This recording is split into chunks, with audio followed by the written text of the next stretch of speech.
Do you want to be average? Do you want to be above average? Do you want to stand out? I mean, are you in this game just to have a fight, or are you in this game to become the champion? It's time.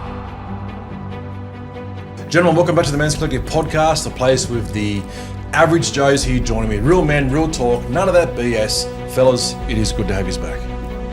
How are we? Doing good, man. Can't believe it's another week. Hey, they're just getting quicker, honestly. Feels like we were just here last Friday. I say that every Friday now. The joke's not getting old. It's not. It's not. Used to get next week. Do you know who's getting old, Wayne? I feel it every single week. It is good to have you back though, fellas. How was your week? Tell us, fill us in. Good, man. Nothing much changed really, eh? Hit the mountain a few times this week for Everest Club. Getting a bit of a climb in. Just trying to get fit, mate. Keeping food clean. I don't know if you guys are going with the food side of things, if it's just me, but I saw you rocked up with a punnet of gaberries. Oh, raspberries, sorry. yeah. Keep going. So you're nibbling them when you first got in. They're expensive. Pay by the hour. Oh, jeez. Nah, man. Trying to eat clean, trying to eat healthy, and it's been good. It's been good, but yeah, just an average week, man. But I'm excited because footy is back. Even though Broncos bombed this morning, 5 a.m. When is footy back? Next week? Magic rounds next week. No, Vegas is next week. Oh, Vegas next week. Sorry, Magic rounds in May. But they've got the prelim stuff. But Broncos played Hull for the World Championship, and mate, we never even rocked up. It was embarrassing. Yeah. So, were you ever going to rock up? My to that, year's though? starting well. I've already we're none from one. So Start as you mean to end. Bloody Broncos. Apparently the best we have at the moment. Old Broncos. Oh my god! You didn't deserve the GF. Let's just be honest. The trophy shouldn't have gone to you guys. Get stuffed. The You last shouldn't three have. games behind like by 20. The top three clubs came back and smashed it. Yeah, moving right along. How's Yes. your team? Who do you go for again? Go the Tigers. Yay! I think we'll make top 9 this year. We always get 9th. Top Wooden 9 spoon or of 9. the second comp. Yeah. Of the bottom list. Yeah, they should rather comp in 2s. We're top 9 of the bottom 8. I think it's good for inclusion. They let you turn up each week for a game. So Participants. This year is our year. We will get there. Go the Tigers. We'll get there. We'll get Come there. on. Go Mikey, Lucky you had a good Galvin. week, bud? always good, man. It's good to be alive, right? It's good to be alive. Been a big week. Hey, you wouldn't change it, would you? Yeah, I'm not going to lie. This is not my first coffee for the day, but it's good. You're on the whiskies, though, I see. Was well. it a whiskey that you poured? What is it? It's a whiskey. That is a whiskey, yes. In both cups. In both. In both, yeah. Kofsky. Well, you can't fit a bottle in a glass, so you got to, Good. Well, fellas, a couple of announcements. Hey, look, it was Ash Wednesday this week. I don't know if you guys knew that. It's the start of where all the, I think, predominantly Catholics, isn't it? Started late. if you'd watched, if you were following politics, you wouldn't know it was Ash Wednesday, would you? No, because Albo seems to have a, which I'm sure we'll hear about a I'm bit sure more we'll later. talk about that but, later. Albo seems to forget that it's predominantly, well, are we still predominantly a Christian nation? We do even go by that anymore. I don't even know. Albo doesn't seem to think so. Because he doesn't give much reference to it. In fact, he goes out of his way to reference everything else. Well, that's right. They're trying very hard not to be. Albo's doing a great job. That is of that. That's a bit of a trend for Labour around the world, though, right? For the left of government, that's pretty much what they all did this week around the world. So, anyway, Well, there's Ash Wednesday. So look, everybody out there that's starting their Lent journey and doing what you do. Hey, pretty cool. Last week's episode, guys, and getting few good things coming. A lot of people liked our news segment. Sorry, Joe Moment, which is good. As I'm sure if you listen to the podcast or watched it on YouTube, you'll love it. I think and get involved with it because it's really really good. But inside that, guys, your reviews and just hearing from you and how much you enjoyed. If you don't enjoy it, we want to hear from you. You guys are our audience. You're the reason why we do what we do. So we'd love to hear from you. If you do think it's worth a review, 5 stars is obviously all the way to go. Jump online and give us that review because it makes a world of a difference. Share our content because we do want this message to head out there to as many people as we can. Big shout out to, we're going to have a new sponsor. I won't name him just yet because we spoke again during the week. About to send some stuff over.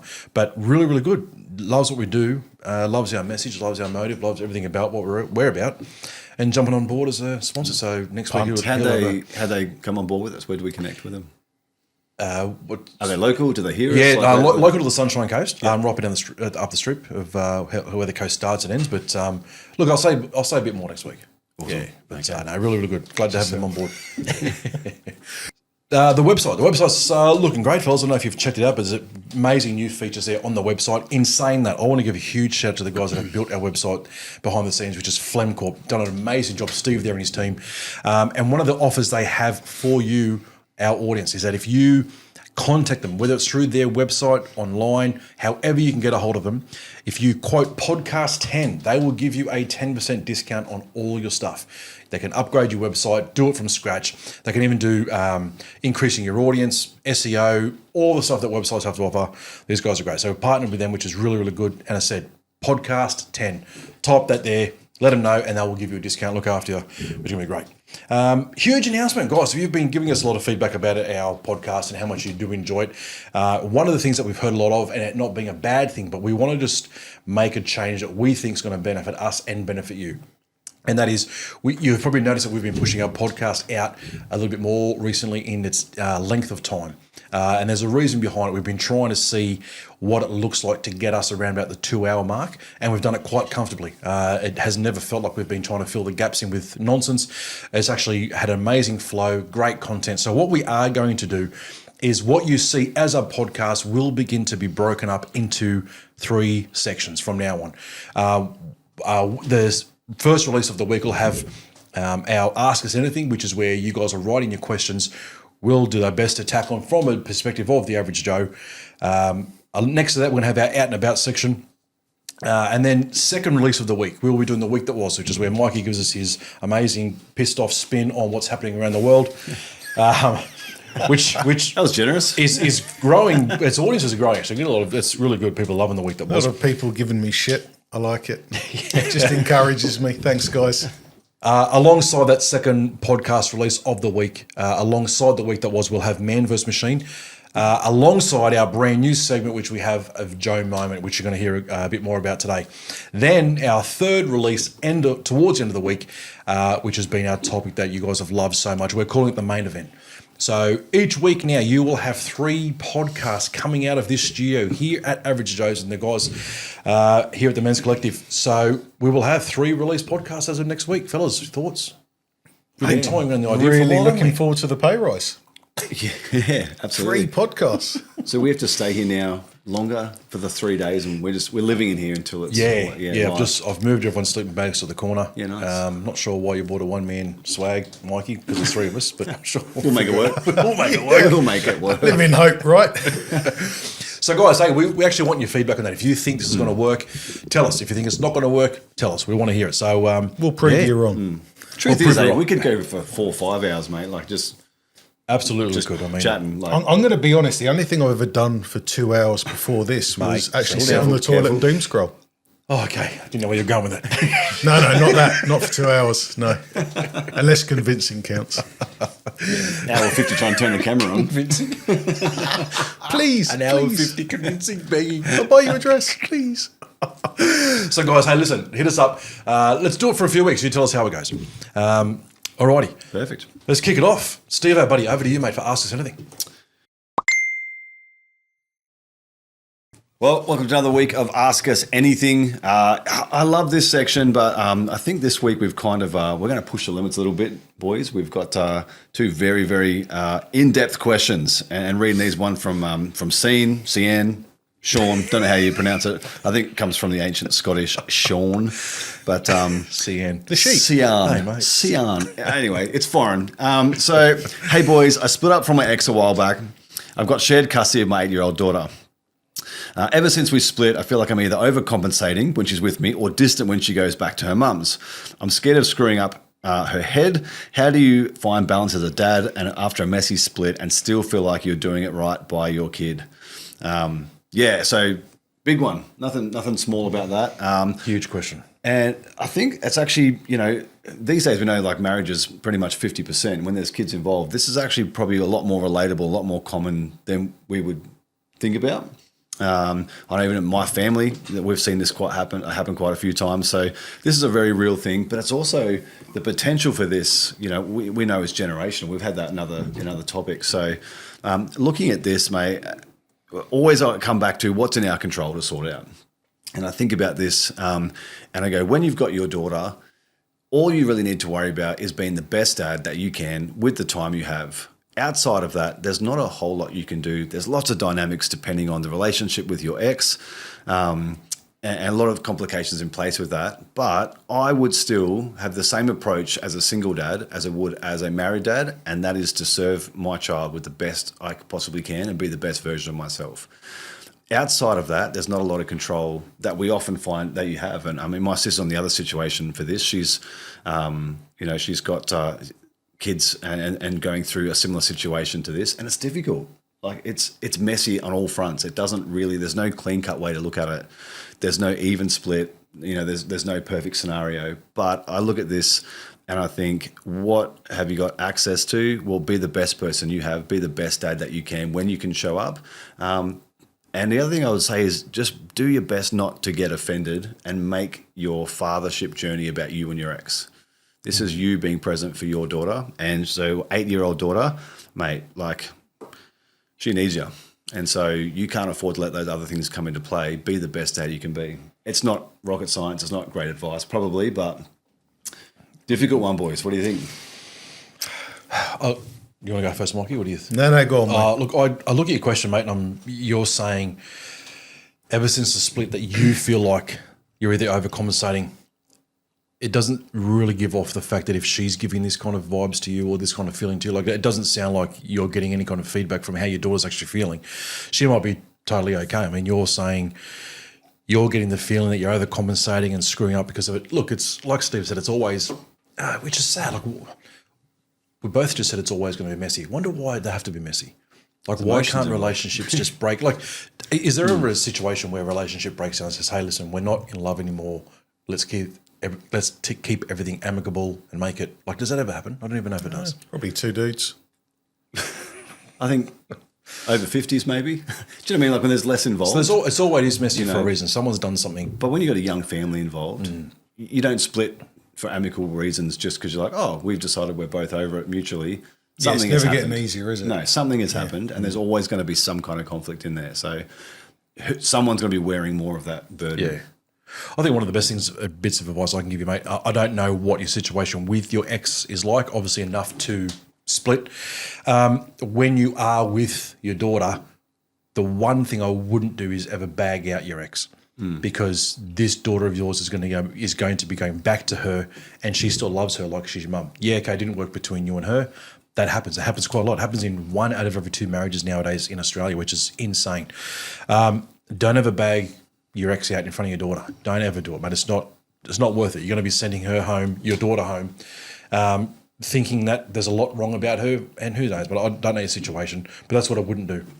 But again, mate, I would maybe have the communication with your daughter. This is saying that you're feeling like this. You're not saying that she's indicated that this is how she's feeling, so she might be totally okay. I don't know if any kid is okay. I think a lot of kids can come out well. I think I see a lot of great single parents out there, especially single mums. Most single parents become single mums. I think that's the family court's decision more than anything, sadly. Yeah. It's rarely that you see go both ways.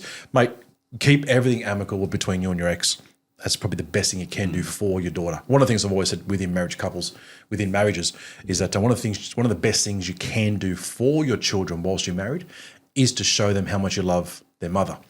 Obviously, this is not the case. I think there's still an opportunity to be respectful towards your ex, even if it's because of something wrong that's majorly wrong. Mate, your daughter's at stake here. Don't bag out your wife is probably the best thing I'd say. Yeah. It's look, there's always going to be issues you're going to have to deal with here, but other than doing a lot of work on yourself in this one, I'd be saying you just put down yesterday, right? You cannot change what's in the past. So you just need to fess up and deal with it. Be the best dad you can be. Get on with it. You've got a job to do. Yeah. You're only going to find out in 10 years whether it worked or not, right? I think competing is probably one of the dangers too. Yeah. When a split happens and you've got your child for the week, one of the temptations is to be like he's saying, overcompensating. Actually, he did say that. Sometimes you can become the overspender. And one of those risks is you put yourself in a lot of debt as a single father if every time you have your kid, you're overspending in order to try and compete with your ex. Yeah. And I think that's one of the biggest dangers also is, Well, you need to be a constant, don't you? You've got to be that constant benchmark for what it is to be a father, a man, everything. Just because you made a slip it doesn't give you a pass to let anything else go. Step up to the plate. One bad slip, it's still a long game, mate. Yeah. The game's not over. And that's so true. Like my dad left when I was a kid. And I remember that idea of spending for probably a very short season. I thought my dad was the man because every time I'd visit when I was a kid, take me to the movies, take me to Macca's, go to Time Zone, do all this stuff that I could never do at home, just spending the money. And I used to love going to see my dad on the weekends every now and then when I good to get to see him. But that lasted a couple of years before I kind of clued up to what was actually going on. So it's a very short-term victory trying to spend your way into being the better parent. I actually wrote down when you told me before, like, hey, just buy better Christmas gifts, be respectful, but buy better gifts and kind of sneak it in. But do you know who did this really well? Dane Weston, when he was on the podcast. If you get a chance, go back and listen to him. He actually talked about having this conversation with his kids about saying, hey, the reason we're not together is I've actually dropped the ball on this one. It's not your mum's fault. It was my fault, and took ownership. And it was a really powerful moment for him to go, your mum's a really good mum. We don't get along, but she's a good mum. And I love that you've come with that approach is no matter how it splits, you always have the opportunity of how you want to respond. And I think being a dad, they're going to learn from those things. And I've got two older sisters. We took the split when we were young, super different, right? Personality. I got mad. One got depressed. One just was in her own bubble, just didn't really even take on that was actually happening. Same scenario, same exposure, completely different responses. And I think with kids, you can't always control how they are going to respond as well. You've just got to do your best and then manage it. And you said before, communication. So, I think from a really tough situation, there's a couple of really good points there that you can sort of grab along with. And worst case scenario, buy better gifts. I'll say one thing before we jump too far ahead.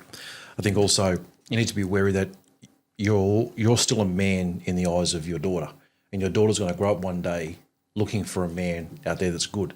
So there's still that responsibility on you to be a good man regardless. So if you're going to be slagging out or just being a dick, you're sending your daughter into a world to find someone like you. I think one of the important things is to be the kind of guy also that your daughter's going to want to go looking for. So don't be the guy that, starts getting drunk and can't control himself and whatever. But I think what you're referencing back to Dane Weston's podcast with us is great because he did a great job at that. Yeah. Don't need to be best friends with him, but I think own it. Don't necessarily need to take blame, but definitely take ownership. There were things that you stuffed up, done. I don't know if you guys have seen this. I see it a fair bit, actually. It's really sad. But when there's a split, we know that mums usually have the kids, but it's like the mums continue on and the dads just start again. It's like fresh start. I'm going out, new relationship. Everything's new. I'm going to have another crack at it. And I see a lot of kids get left in the wayside and mum's picking up the pieces, looking after kids, and dad's just kind of going and starting a new family or going back, reverting back to the teenage self and partying and drinking. And it's like they've had a clean break and they go, all right, 2.0, I'm going to do this for me this time and get selfish and really, but I see that heaps of time with young people and it's like, hey, where's your dad? I don't know. Dad's just, doing what dad's doing and he started again. I think it's really important is you need to move on. That's definitely a part of it. But not have a clean reset where you think life is just different now and you're going to have another crack fresh without that. Like you've got responsibilities. It's about managing how you move forward while still being the dad that you signed up to be. And I think it's doable, but I think it has to be deliberate. You think a lot of dads out there do that because they've been told you've cocked it up, you're out, we don't want anything to do with you. So they just go, the guilt, lets the guilt get on top of him and he just, okay, you're right, I don't deserve it, I need to go away. And then they work up to starting again. Yeah, maybe. Like, I don't know, just don't listen. There's going to be a lot of emotions getting thrown around in that. Don't listen to the emotional words that are thrown at you. Yeah. Ignore it. Like you say, you've got a job to do. You've had kids. Yeah. Get on with it. Moral of the story is, Sean, you're 50% of a marriage, but you're still 100% a dad. So keep showing up. That's good. Number 2, not from Cian. I had an affair last year. Mate, that's a bold way to get in touch with us. It's I had an affair last year. I've confessed to my wife. She's the only person who knows, and our friends and family don't know. We've been working on it, but some days I feel like I deserve to be out of the house. Some days I want to fix everything all at once. there's this real dynamic of just being guilty and wanting to be out completely, or still trying to make it work and putting everything into it. I feel guilty but also like I've learned something real about who I am. I'm stuck. Do I keep fighting, or do I rebuild or walk away, or can she find someone without the baggage? Again, another really big loaded question. And there's so much to unpack in this. There's a lot of angles to kind of look at. One thing I find it interesting, he said, where is it? I've learned a lot about myself. I thought the I've same learned thing. something real about myself. What is it? I'm keen to know that too, but it's interesting. Often when we go through trauma or something difficult, it does force us to learn things about yourself. And what's interesting is he probably has learned things about himself that he can change now, which improves him as a person, but his position to learn that has actually taken him about 10 steps backwards. And you think, oh, geez, if only he could learn that without an affair. Where does that happen? Absolutely. I know a good podcast. But yeah, so this is a really, really tricky one because the reality is, even if you're ready to move forward, the onus comes back on, I mean, there's got to be forgiveness. There's got to be, if she chooses to, there's got to be working it through if she's up for that. Like you are now at pretty much, you can only come halfway and it's up to them, their response, and you can't control that. And that's really difficult. Again, it always comes back to what can we control? But there's a lot in this. What stood out to you boys first? Like that was one thing that jumped out for me. There's probably a lot to unpack in this. What's something that grabs you? The first thing that stuck out to me was him saying, I learned a lot about myself. I'm thinking, what did you learn about yourself? Like, what was it? Was it the fact that you were... Get 2 phones. No, but like, I want to look at this from a different... I'm not putting words in this guy's mouth, and I'm certainly not judging the guy. But what is that you learn about yourself, mate? Was it the fact that you fell under temptation? Was it the fact that you opened the door a little bit and then it got more and more and more open? What was it that you learned about? Did you seek this? Did you go looking for it? Were you absent in your marriage for so long that this just felt like you were just filling a need? Like, what was it that you learned about yourself? I think those are the questions you need to ask yourself to find the answers. I think some of the things you would look for in a situation like this, I've had someone close to me go through something very similar, just the opposite way around. It was his wife had cheated and for quite a number of years. And I think like most men, if you were to ask the question, oh, what would you do if you ever found out your missus cheated? Instantly, without even thinking, men go, mate, I'd be out that front door, mate. I'd be in that car. I'd be gone.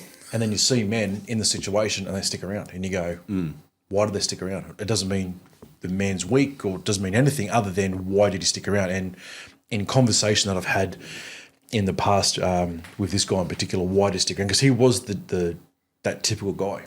If this ever happens, I'm out of here, right? Yeah. And it happens and they're still together now doing great. I think it's probably been about seven years, I think, since, and they're doing fantastic. So I look at what he learned about himself. He learned about himself where he was not so much going to take the blame, but take responsibility, where he wasn't meeting the standards of a good husband. I think you can go back to last week's podcast too about expectation.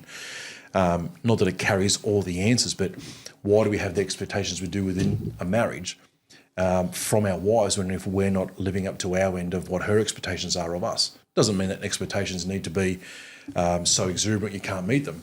But if you're not being what you promised her on that altar the day you got married, look, I'm not saying anybody's got permission, but look, in your case, you're the ones who had the affair. What did you learn about yourself? Mate, I think some of the questions you do need to ask yourself within this whole scenario is be wary too. Like, your men are so logical, women are so emotional. She's going to be doing a lot of things now that's driven by emotion. So I think you need to be smart, wise, to look at situations and go, is she now trying to earn back affection? Is she trying to earn back where she wasn't what you thought a wife would be? Because what's going through her head is, why did you do it? So when she asks herself those questions, why did you do it? Am I not good looking to him enough anymore? Am I not giving him enough of intimacy? Am I not being that? She's going to be asking herself those questions. So when she asks herself those questions, she's then going to act out what she thinks the answers are going to be to them. And I think you as the man, you need to have a lot of that clarity and wisdom to go, she's going to be acting very, very different. I think you need to be smart enough to go, okay, bring that under control again, because she's probably, maybe, I'm just saying maybe, she might not be acting herself now, because she's probably going to try and earn back the man she had very close to losing. One of the things saying no one knows. I don't think anyone else needs to know. If it's only you and your wife, I would keep it that way. I don't think anyone else needs to know. This is your marriage. It's not the world's marriage. You've been working. Let's say you've been working on it. I don't. Does it say how long? Last year. Okay, so it's been a year. Been working on it. I'd like to know what working on it means, man. What do you see as working on it? Is working on it talking about it with other people? Is it opening up communication? Is it exploring what you both are actually looking for in a marriage? But I think one of the questions you need to ask yourself is that why was this option that you took? Why was it considered to be better than the option that you had with your wife? Why? And I think you need to ask yourself that question, because the truth is, and we can all answer this, there's always going to be a prettier woman out there than our wives. There's always going to be a nicer woman. There's always going to be something. It's just the truth, right? I love my wife to bits. You guys know I do, and I've been with her 25 years. Extremely happy for it to remain her forever. I want it to be her, right? But there's always going to be someone prettier. There's always going to be someone nicer. There's always going to be that. So when you ask yourself those questions, where did you answer that you lost control of? I think you got to ask yourself those questions, truly. Mikey? Just nodding. Well, yeah, there was a lot in that, mate. Taking it all in. But he talks about he's stuck. Does he fight or rebuild? Keep fighting or rebuild? Mate, until she says no, she doesn't want to know, you keep fighting, man. Like, how is that even a question? Just keep fighting for your marriage. I think that's the guilt, because he says, do I walk away so that she can find someone without that baggage? But if he's truly learnt something about himself and he's working on it, she's now got a husband who's committed and wants to fix it. Yeah. So, You know what, I'll say something on that, right, about the whole fighting to rebuild this whole thing. This is going to come from the other side, and it's probably going to sound bad, but you'll know what I mean when I say this. I think you need to have a clear-cut line in the sand of what it is that your wife will be happy for you to reach, because I think in a situation like this could be something that your wife, if she's a bit of a cow, bit of a bitch, bit of a narcissistic piece of work, she could hold this against you for the rest of your life. And you'll never know as a man if you've ever rebuilt. Not that there was a place to get back to, but I think you need to have a clear-cut line in the sand conversation with your wife that says, listen, I stuffed up. I want to make this work. I want to fight for you. But if this is going to be something held against me forever, I need to know where, not so much the end goal is, but I need to know what it is where you're going to go, hey, listen, yep, it's now something that we can put in the past. Let's get moving forward. Because I've seen the other end too, and I won't go too close into, because it's pretty close to home, this one, but I've had this happen in close family where it was held against him for another 20 years until they finally did break up. There's an older guy, and I saw it.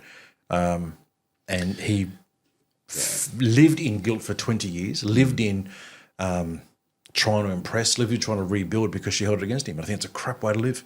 Okay, mate, you stuffed up, you own it, you're fighting for it, great. Have the conversation with your wife that says, can you just let me know, not to stop, but just let me know what it is I'm fighting back for, because... And the timeline on that's really difficult, right? That's not going to be 3 weeks into... Yeah, that's right. What I love about this is he said, I confessed, right? That's stage one, is you've shown up and taken responsibility. Most guys start with, I had an affair last night and I got caught. Right, that's a good thought, mate. So the fact that you confessed, that's a really big effort to show that you actually want to make this work. There's a few things you said before, Wayne, but about like, why was the other person better? Do you know where guys get stuck is perceived emotions. Like, oh, the secretary at work, she's just such a nice person, right? You know her from working a couple hours a day, potentially.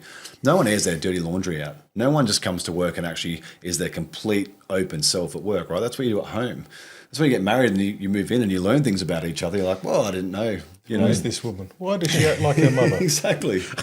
But do you know what I mean? So when you're comparing what you have in its entirety to something else in its best possible form, you don't see any of the other things. You're like, oh, she's nicer, or she does this, or she does that.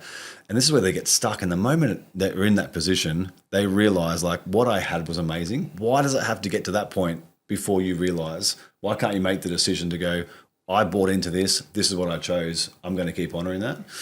The other thing too is the trust tax. And when you kind of put on this, because when he said, you know, do I rebuild? That's essentially what you're rebuilding. You're rebuilding trust, right? And we do pay a trust tax. When we let trust down, there's always going to be a tax that we have to make that back. And like any big tax bill, sometimes you pay it off over time. Like this is going to be a payment plan for trust, and it might take a year or 2 years. But as Wayne said, that if you're a couple of years in and you still don't know what you're building towards or what the goal is, at least with a tax debt, you know what you're working down. You're like, I'm down to whatever amount. So there is a trust tax, but if you can never know what you're paying, that's got to be a conversation. So yeah, there's a lot in it, as we said before. Two really, really complex situations. Any final words to contestant number 2? Mate, I'm with Mikey. I would just say, mate, if it matters, keep building, keep rebuilding. I know someone who was in a similar situation, cheated, and out of guilt they left, only to find out years later the wife never wanted them to leave. So he felt guilt, thought she'll never love me, and he left, and he ended up ending the marriage as well as having the affair, and the wife got essentially rejected twice. Just because of guilt. So if it's important, fight for anything. It's important, fight for it. guilt's heavy. Guilt's heavy and hard to live with, though. Yeah, Isn't it? Yeah. Like a lot of people just like you know you deserve someone better, and then they just like visceral fat, hard to I get think rid of. where I see hope in this, I had an affair last year. Yep, no good, mate. I confessed when We you just bought got our first reel on this podcast. Oh, you were reading. no, 5-second reel. I had an affair last year. none of it. The J-Man. fact that he confessed. There's so much hope in that. Yeah. The fact that he confessed. Yeah. He wasn't caught. He confessed. Good on you, mate. It's a redeeming What quality. I mate. will say though, there is a big tale of caution here, right, to every other man out there, because like you said, Wayne, we do all sit there and go, the grass is greener, she's pretty, she's whatever, she's nice to me. Let that story of a guy who's going through it and realising the mistake he's made to actually go, hey, maybe when you're sitting in the office and you're having a bad day, your wife's been rude to you that morning and, you know, the receptionist smiles at you and you think back to play it out in your head, really play it out beyond that 20 minutes of fun. What's it going to do to your life, to the people you love, everything that you've built? Absolutely. Moral of the story, guys, get a receptionist who's 55 named Gary and doesn't shower. That's going to help you out heaps. Unless you're into that. And then if you're in the same situation, there's bigger problems to face. Yeah. Then we Send see your question in. So, yeah, actually, we'd like to hear from you. It could be a Joe moment. Look, fight for it. The other thing is, like same with Sean, just buy more gifts. You'll get through it. 2 great questions, guys. Thanks for writing in. We appreciate it. Hopefully that helps a little bit, get you on the right track of where to go. That's another week of Ask Us Anything. Remember to write in. You've got on the website, you can leave your audio version. We can play that live as we go through it, but we'd love to hear from you guys. Love to help out where we can with our average advice. So that's another week. See you guys next time.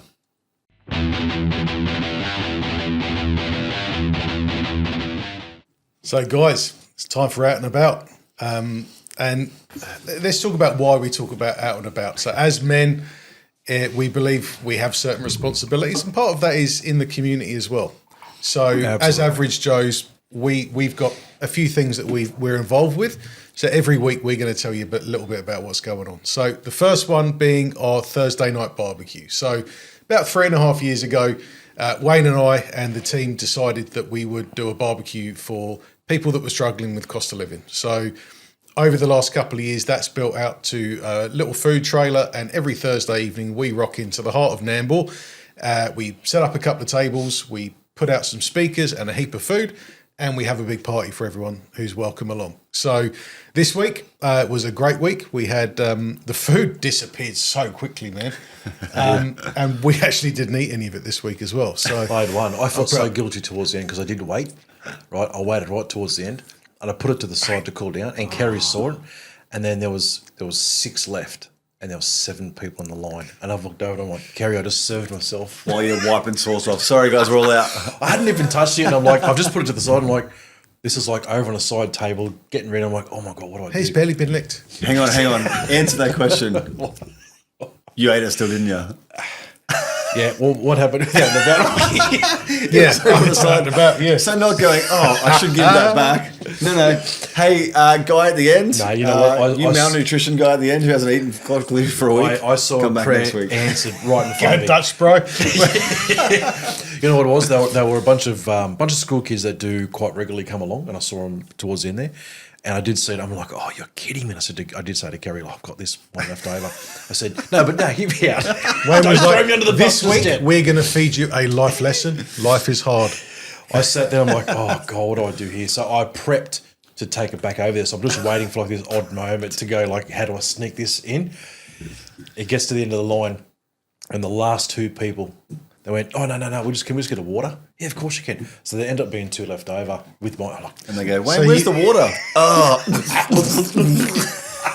so I did get down. I was like, so sorry, Mike, keep going, mate. Tell us about the Look, barbecue. it was believe you stitched good. up We again, always kid. have a lot of fun. IFYS were there again. They were.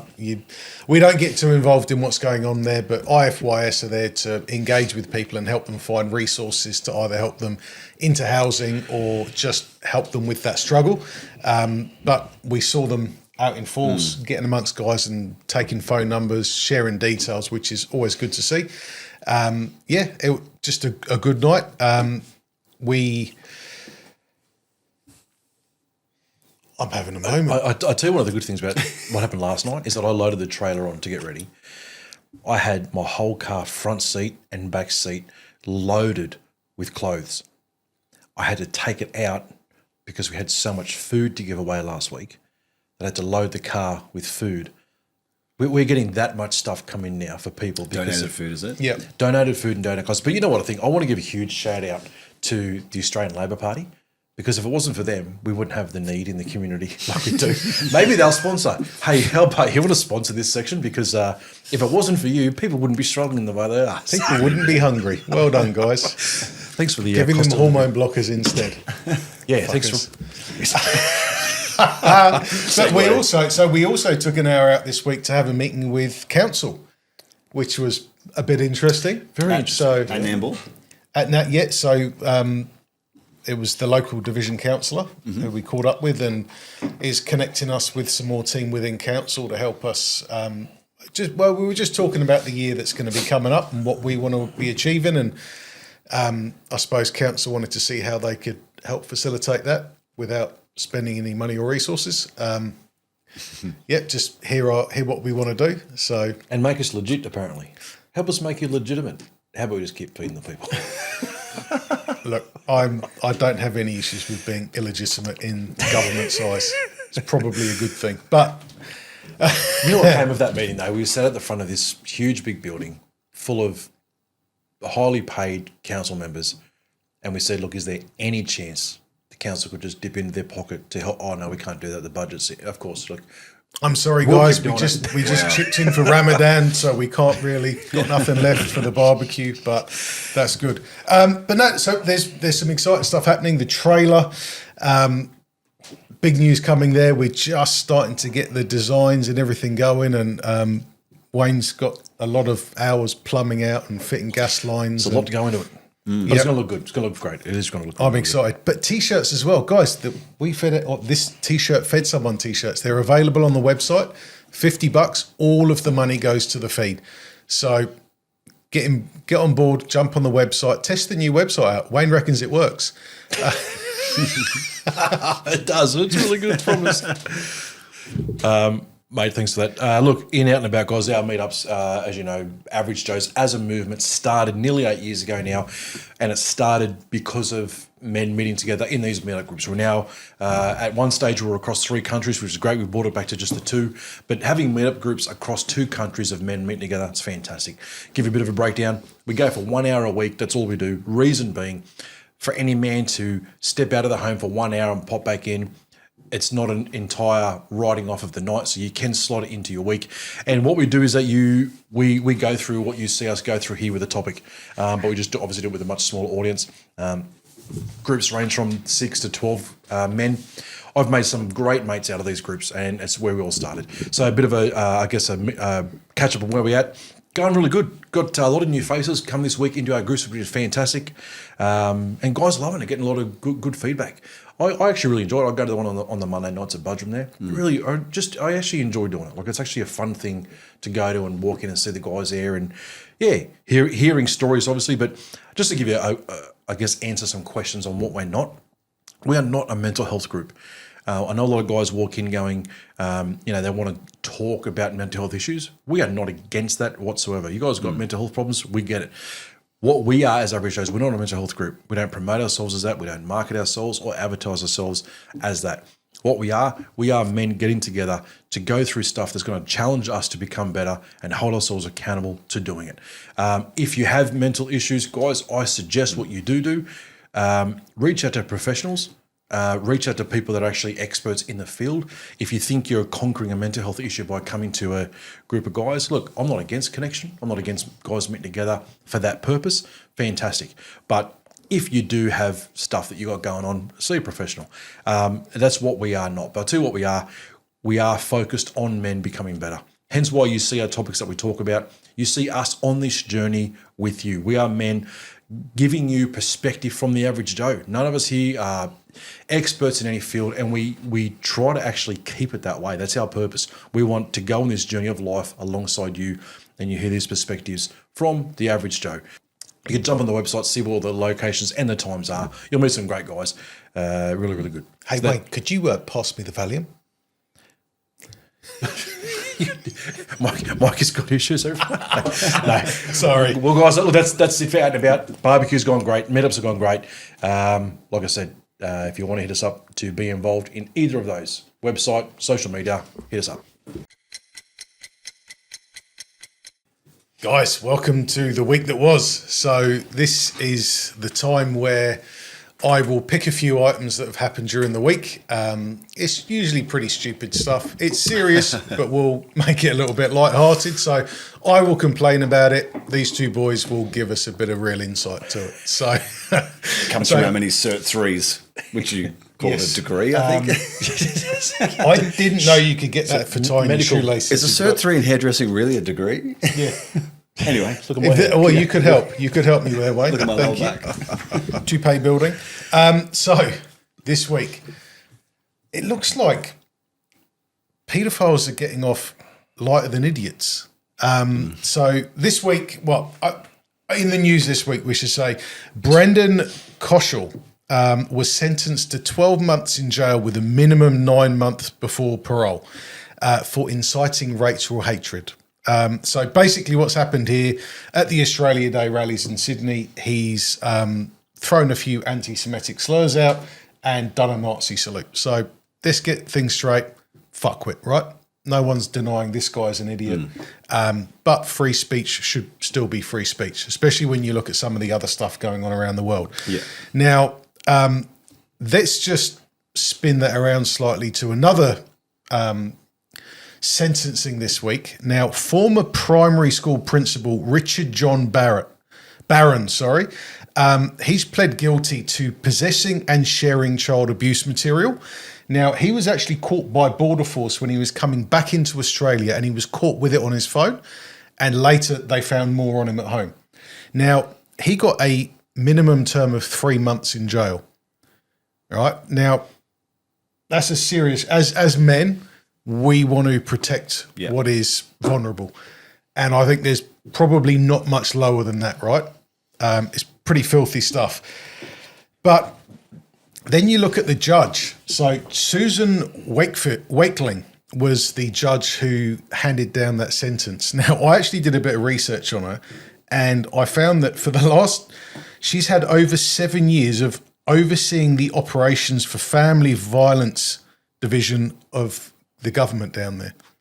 So this woman who is in charge of family violence, and that's a serious thing, right? We need to, again, as men protecting, we need to be protecting our families and the vulnerable, women, children, whatever that is. This lady gives a paedophile 3 months in jail. That's putrid. So you've got a guy that stands up and says it's the Jews' fault, and he gets 12 months. Yep. And you got a principal who's been around kids. Well, to work your way up to a principal's position, he's been around kids for a long time. Yeah. He's In a been position around of power. you know what? This just comes to mind now. Okay, he's been caught with possessing and sharing child abuse material. Surely this is just a start. There must be more. The more they uncover, there's going to be more here. There's going to be. Yeah, this isn't something he's just We're figured out this talking week, 20 is it? years in the industry around kids. There's obviously more to Yeah, this. freaking primary school principal, man. But this is what you're saying is where it really is ridiculous. You've got a guy that stands up and says, "Blame the Jews," right? That's what he said. Blame the Jews. Gets 12 months. You get a principal who's around kids, probably his whole working career, possesses and shares child abuse, and gets 3 months. There's Just lots makes of sense. examples of this in our justice system. I think there's one in Sydney a while ago. Someone got, I think it was like 4 or 5 years for torturing a cat, and someone else got, I think, 2 years for attempted murder or manslaughter in Sydney. And you just think, who's presiding over these things? At what stage do they go, this sounds about right for what you've done? It spins me out. I cannot get my head around, especially knowing her position for 7 years, working with vulnerable families, women, children. The whole point of that whole system is to protect those ones and be advocates on their behalf, and then go, 3 months sounds like a good thing for a pedophile. Makes you wonder what else that woman messed up, eh? What other very light sentences were handed out through that period. Yeah. It's well, maybe Women like that shouldn't be in charge. That's so, look. any I say man, I'm saying woman, anything like, they yeah, shouldn't be. Yeah. People like that shouldn't have that role. Maybe she thought 3 months is all he'll need in prison, because hopefully a strong man will sort that out. You know what? It's when you look at it like that. This is, I guess, where this is, as bad as this may sound. This is where you go. I call for the strong men now to stand up. Yeah.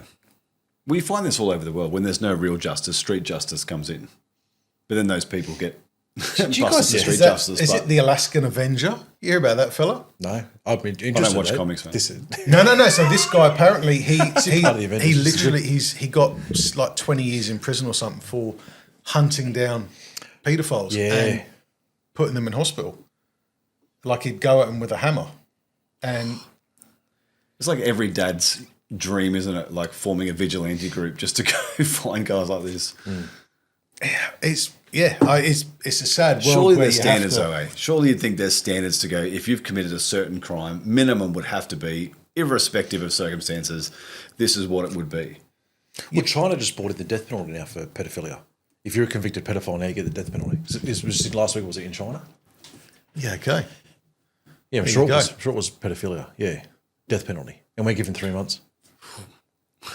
Freaking, it's gross, man. He'll probably get his job back too when he comes out. He's probably on someone's in relieving position principal until he comes back out. I don't know if he still is a primary school principal or was when he did it, definitely not but I mean, yeah, there's got to be some investigation into his career now. Surely there's got to be someone going through everywhere he worked and going, has anything happened here? Like there's Again, going on the track record of the government, do you think much investigation is going to go on into something that's potentially evil? Of course not. What's sad is that they're lacking that many like funding and teachers and stuff in government-funded schools nowadays. They'll probably beg this guy to come back to his role. That's how messed up our system is. He'll get 3 months hoping that he gets out, slap on the wrist, and they'll slot him back into a school. yeah. You hope to God that you don't wish this upon anybody. But I've you worked hope around to God he schools for a long doesn't survive time, this. and the philosophy is if you can't get rid of someone, you promote them up. It's the only way you can move someone on in a system like that. Because I could kill a kid in school and they go, please don't do that. That's annoying. Bit of paperwork. You can't get fired from a school. It's almost impossible. So they promote them out. It's the best way to do it. You advocate to another school, hey, this guy's they're currently at this level, hey, that'd be a great deputy or great whatever. And that they literally lie to the next school, give them a massive rap, and they promote them out. But you can only keep going up if you get promoted. And you see people at the top and you go, how the hell are these decisions being made? Because they've been promoted all the way up because you can't get rid of them any other way. Wow. That would explain some of the top jobs, wouldn't it? I've literally met, I remember speaking to a principal at a school I used to work with like 15 years ago. And I brought someone in, into the conversation, how is this person in their role? He looked at me and said, they won't be there for very long. And I'm like, oh, thank God. And he goes, yeah, we're promoting them. They're getting a higher level position at a different school. I said, how the hell do they get that? And he goes, that's the only way I can get rid of them. I'm literally like selling them to another school with the idea of like, they're brilliant, they'll be great for your school. And then it's like, thank God. Wow. And I went, is this how Is it this works? really our school system? Well, a lot of things I've seen, it's very, very difficult to get fired from a school. You get laterally moved or you get promoted. But Is that you the see same it. for the private schools, you reckon? No, private schools are different. But in It public is schools, worth the money. I'm glad I'm spending that. But yeah, Incredible. You get promoted out if you suck at your job or you've done something horrible. But again, why? Because we have no power to make a logical decision. Isn't it logical to say you are failing at your job, therefore this is no longer your job? Can't do it. You need 3 warnings, then you need, intervention, then you need training. It's like years and years, and it's just like not worth the hassle. So we'll just promote them out. And eventually they're all the policy writers for the next generation of schooling. Like, it's a systemic thing, but anyway. It would explain a few other problems, wouldn't it, that one? But I tell you what, I've met so many good principals, good teachers who are in the system, who are phenomenal, love what they do, put their heart and soul into what they do, and for the sake of a few people like this, they get lumped with a pretty bad rap in terms of the school system. There is the salt of the earth working in schools right now, and they're working their ass off, and they're going through burnout like no one's business because of stuff like this. And then you get an idiot like this, and they go, "Oh, school system." There's a lot of good people doing a lot of good work. I've got a lot of and they're amazing tarnished by memories. idiots like this. Yeah. I've got some great memories of some teachers. Some teachers really did some great things for me that I'm, very, very grateful for. So, Want to shout Well, anyone? yeah. Shout out anyone? yeah, actually, yeah. Well done, guys. You just cut the hate mail back bit there. We just redeemed ourselves. Sorry, okay, can we just keep on the hate? Lip service. Keep going, Mikey. My bad, sorry. Why make it good, Bloody Steve? schools. No, I like it. I like having someone next to me who can go, oh, maybe we should rein it in a bit Turn it and back a actually bit. just give the good ones a shout. Because, you're right, there is a lot of good ones. So, I'll tell you the story. My English teacher. So I didn't realise when this even had a name until my own daughter got diagnosed with this. But when my daughter died, start again. This is what makes perfect sense now. When Proving my a point. daughter, this is proving the point perfectly. When my daughter have you been my baseball? you think my baseball? When my daughter was diagnosed with visual dyslexia, I was there watching her get examined. I'm going, like in my head, watching her get, yep, perfect. Realising the whole time. Is that how you find out? What the heck? What's going on? Anyway. They're like, sir, that's not how you lick a window.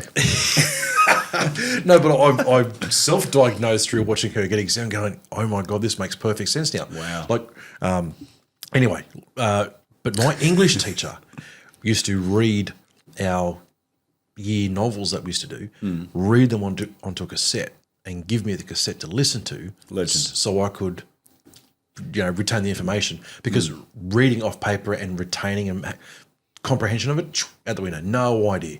And this was my English teacher, and he would read a cassette, give me the cassette note. I was so grateful. Like, I look back at that and I go, mate, you are an absolute, you didn't need to do that. So good. Is that why you always get me to read the menu? It's exactly why. Like, and pay for it. And then you just say yes That's at the why he end. loves the Chinese restaurant, because it's got pictures of the menu. That's why when I order, I go, yes. I have that no one. idea what's on there. Anyway, go English teachers. There you go. So let's go a little bit Sorry. lighter. Let's go a bit lighter Oh, okay, now and okay, go. okay. So the Australian Labor Party, they've now got a fundraising campaign. Come on. And what are we fundraising for? We pissed all the money up the wall. We're how many $1 billion overspend this quarter? But we're fundraising for a smear campaign that targets Angus Taylor. When I read this, I was absolutely gobsmacked. Like, it just goes to show how much money Labor have given away just through stupidity. My first thought was, hang on a minute, Labor voters don't have jobs. How are they going to give them money?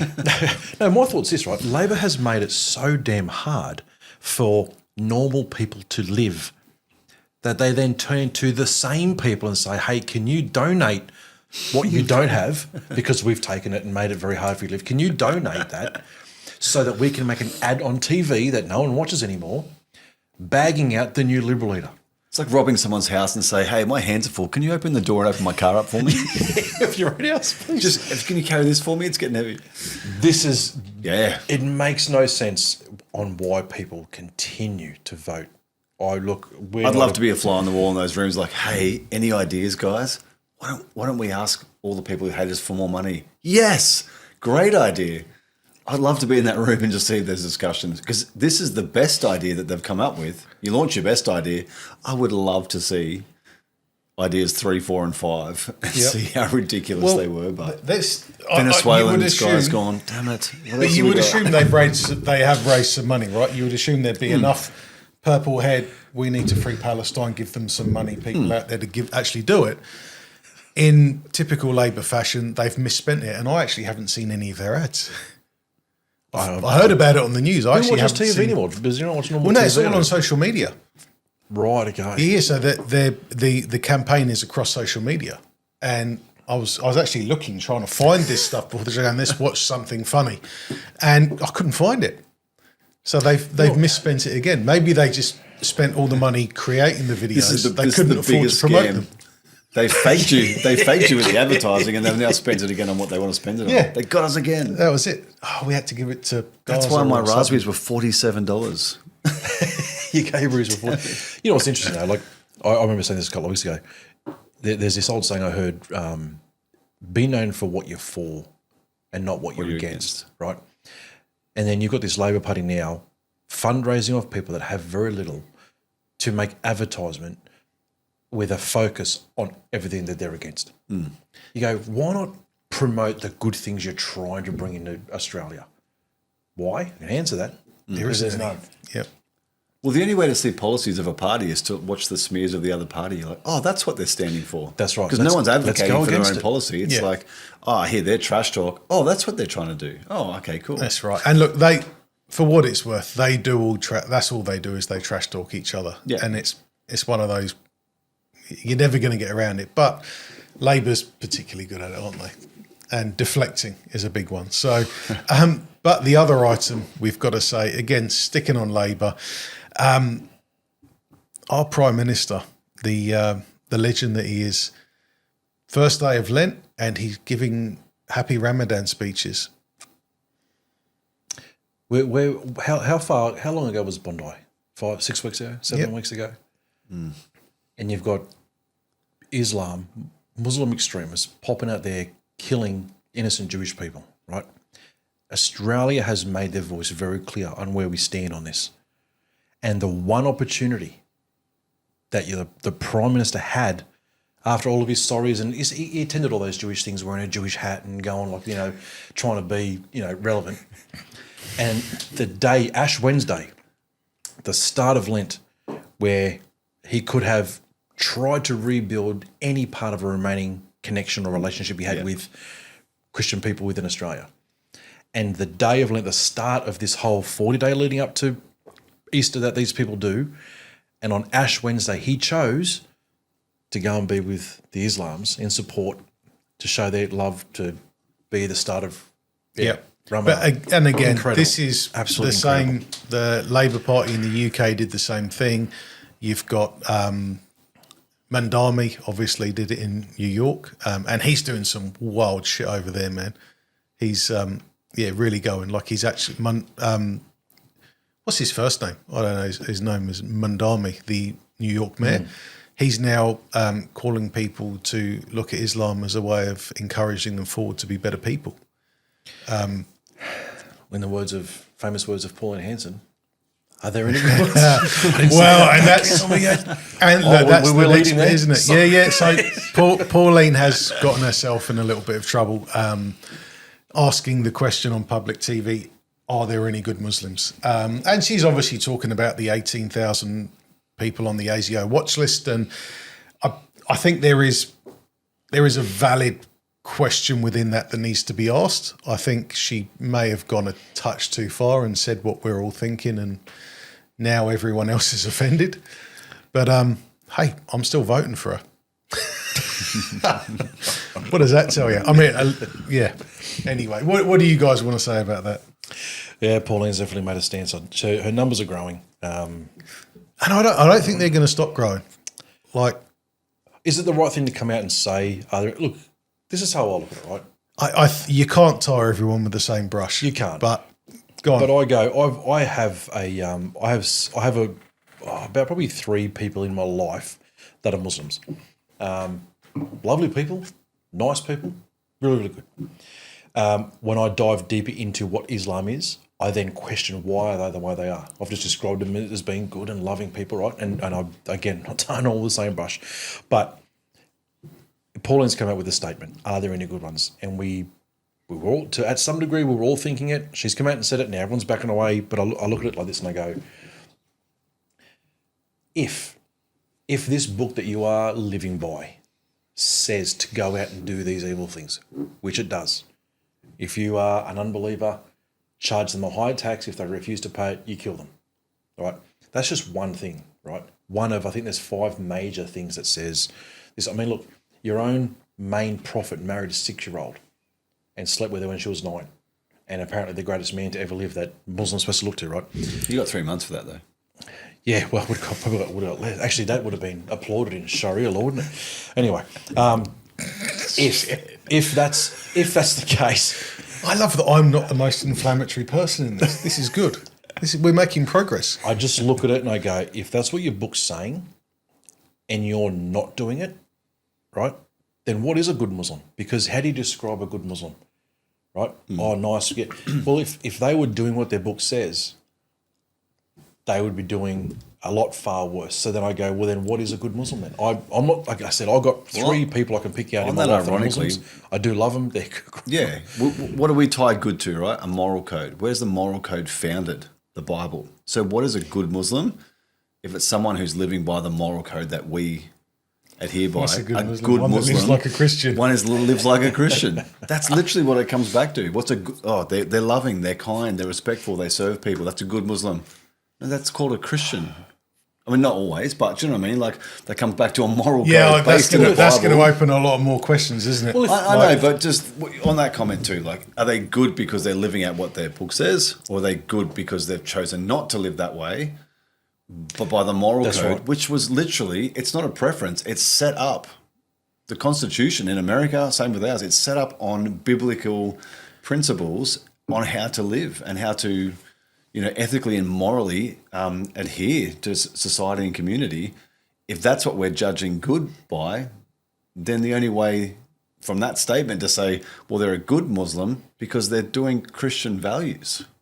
I just think that's really at the baseline. That's where we come back to, agree or not, but our moral code is based on biblical principles. And if we're basing good on moral, it's just the next progression. Could go some ways, but that's at its baseline, that's what it is. Okay. So, look, we could go on about this all night, but I think I've probably done enough to get us cancelled. So, lads, thank you very much. It's been a pleasure. It's been a pleasure knowing you all. See you all on the beach wearing an orange suit, eh? Thanks for the week that was, Mike. Right, fellas, it is time for Man vs. Machine. Right, guys, this is the segment that we call Man vs. Machine. This is where I come up with a question. I ask the fellas here on the panel for their lived, experienced, emotionally driven, logical response as a human. I ask that same question to ChatGPT, who we have named Chad, because he's our friend, old ChatGPT. I ask him the same question, and I compare the answers. One, obviously coming from a human perspective, and one, this machine that is soon to run the world, AI. Fellas, are you ready for your question?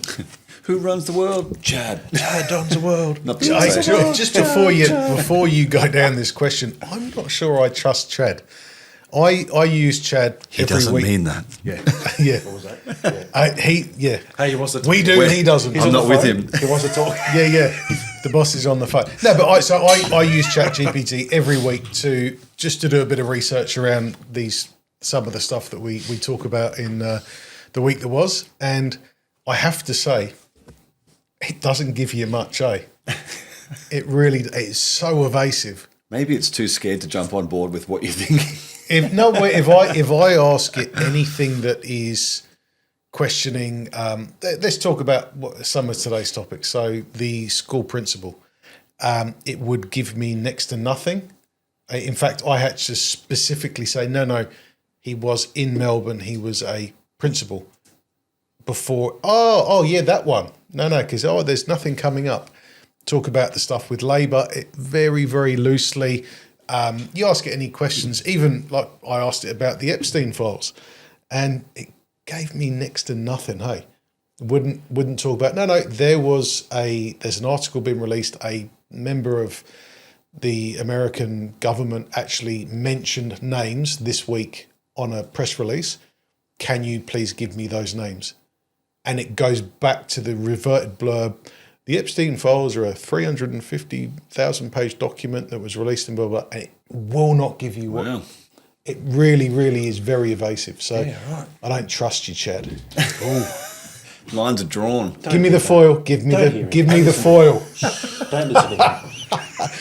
He didn't really mean that. He didn't really mean that. Righto, so you ready for your question, Mikey? Obviously not, mate. You already hate Chad. You've hated on him. Wow. He's probably not even going to... Actually, Chad. Actually, he's just written something on the paper here. Mike's going to give me shit today. Next week's Ask Us Anything. By the name of Chad, he feels disrespected and not appreciated for... This week's How Ask do Us I Anything. approach Can we get Mikey? a new guy on the panel? The week that was. Has anyone seen Mike? Missing man. This is his Thursday Righto. night. Go on, Last your thing question. smuggling Come on. sausages. Man's phone evaporates in. All right, here we go. Question. If you no longer feel in love with your wife, but the marriage is stable and your kids are thriving, do you stay out of duty or leave in pursuit of authenticity? I don't agree with that question. Is that an answer? Well, it didn't mention the mistress at all, so I don't... If you no longer feel in love with your wife, but the marriage is stable, your kids are thriving, do you stay out of duty or do you leave in pursuit of authenticity? Now, look, so marriage is for life unless there's something really serious there. So you need to stick it out and figure it out, right? I'll go on that next level up. If your marriage is only based on feelings, you're in trouble anyway. So you won't always feel love. And if you don't feel it, if your next options are to leave, I don't agree with that It whatsoever. should be on a mutual despair of crippling debt, right? It's that. That's actually a really good point I think you brought up. So, yeah, Chad, stuff for you. No this week. Chad says, be guided by your feelings, fellas. No. Actually, I'll make a point on what you just said too. I think you've made an amazing point. I've had this conversation with Liv, like being married for 25 years, I've had this conversation, she's had this conversation with me. There's been times where you go, you know what, right now, I don't love you. No, I love you, I don't like you. But I'm not in love with you. Right now, I don't like you. Yeah. I love you, Yeah. but right now, I'm just not liking you. Right? And it's not out of abuse or... Now sit in the corner. No, but out of like, you have an argument like, oh my God, like seriously, right now. But you're actually right.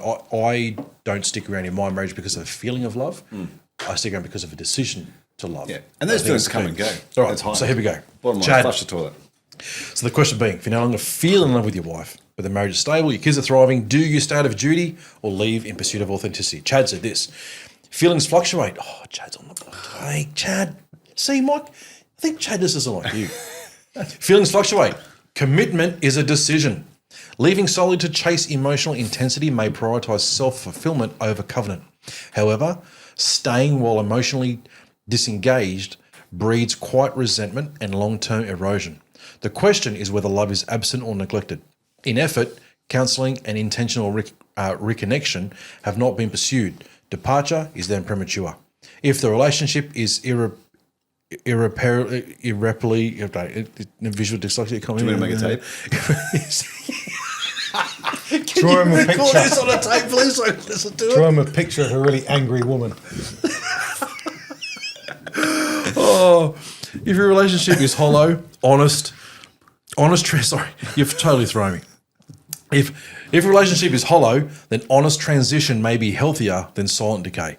Duty and authenticity must be examined through responsibility, not impulse. See, Chad's pushing transitioning. Do you want to hear what Chad thought you would say?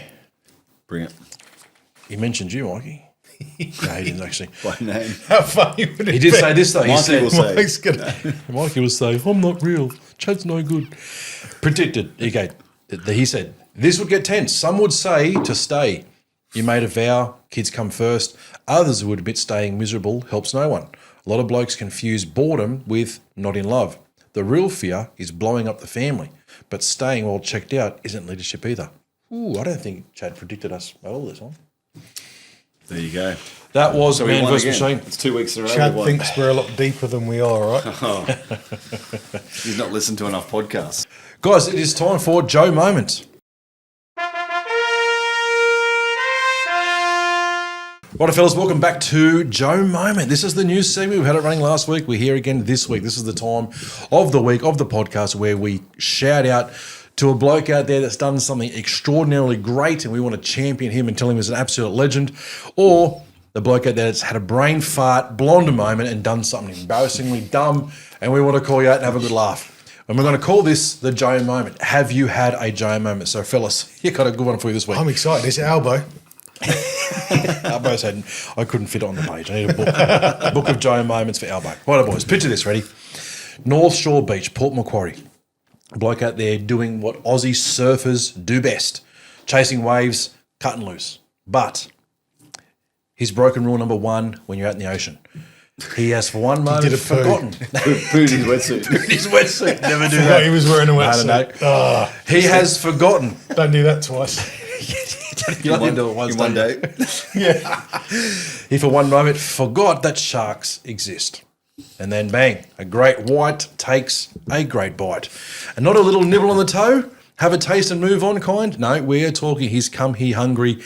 He's said to himself, you're in my neighbourhood and it's time you pay your tax. And he took the guy's leg clean off. Now, most of us, if you lost your leg to your shark, probably take on lawn bowls or something inland as far as you could go.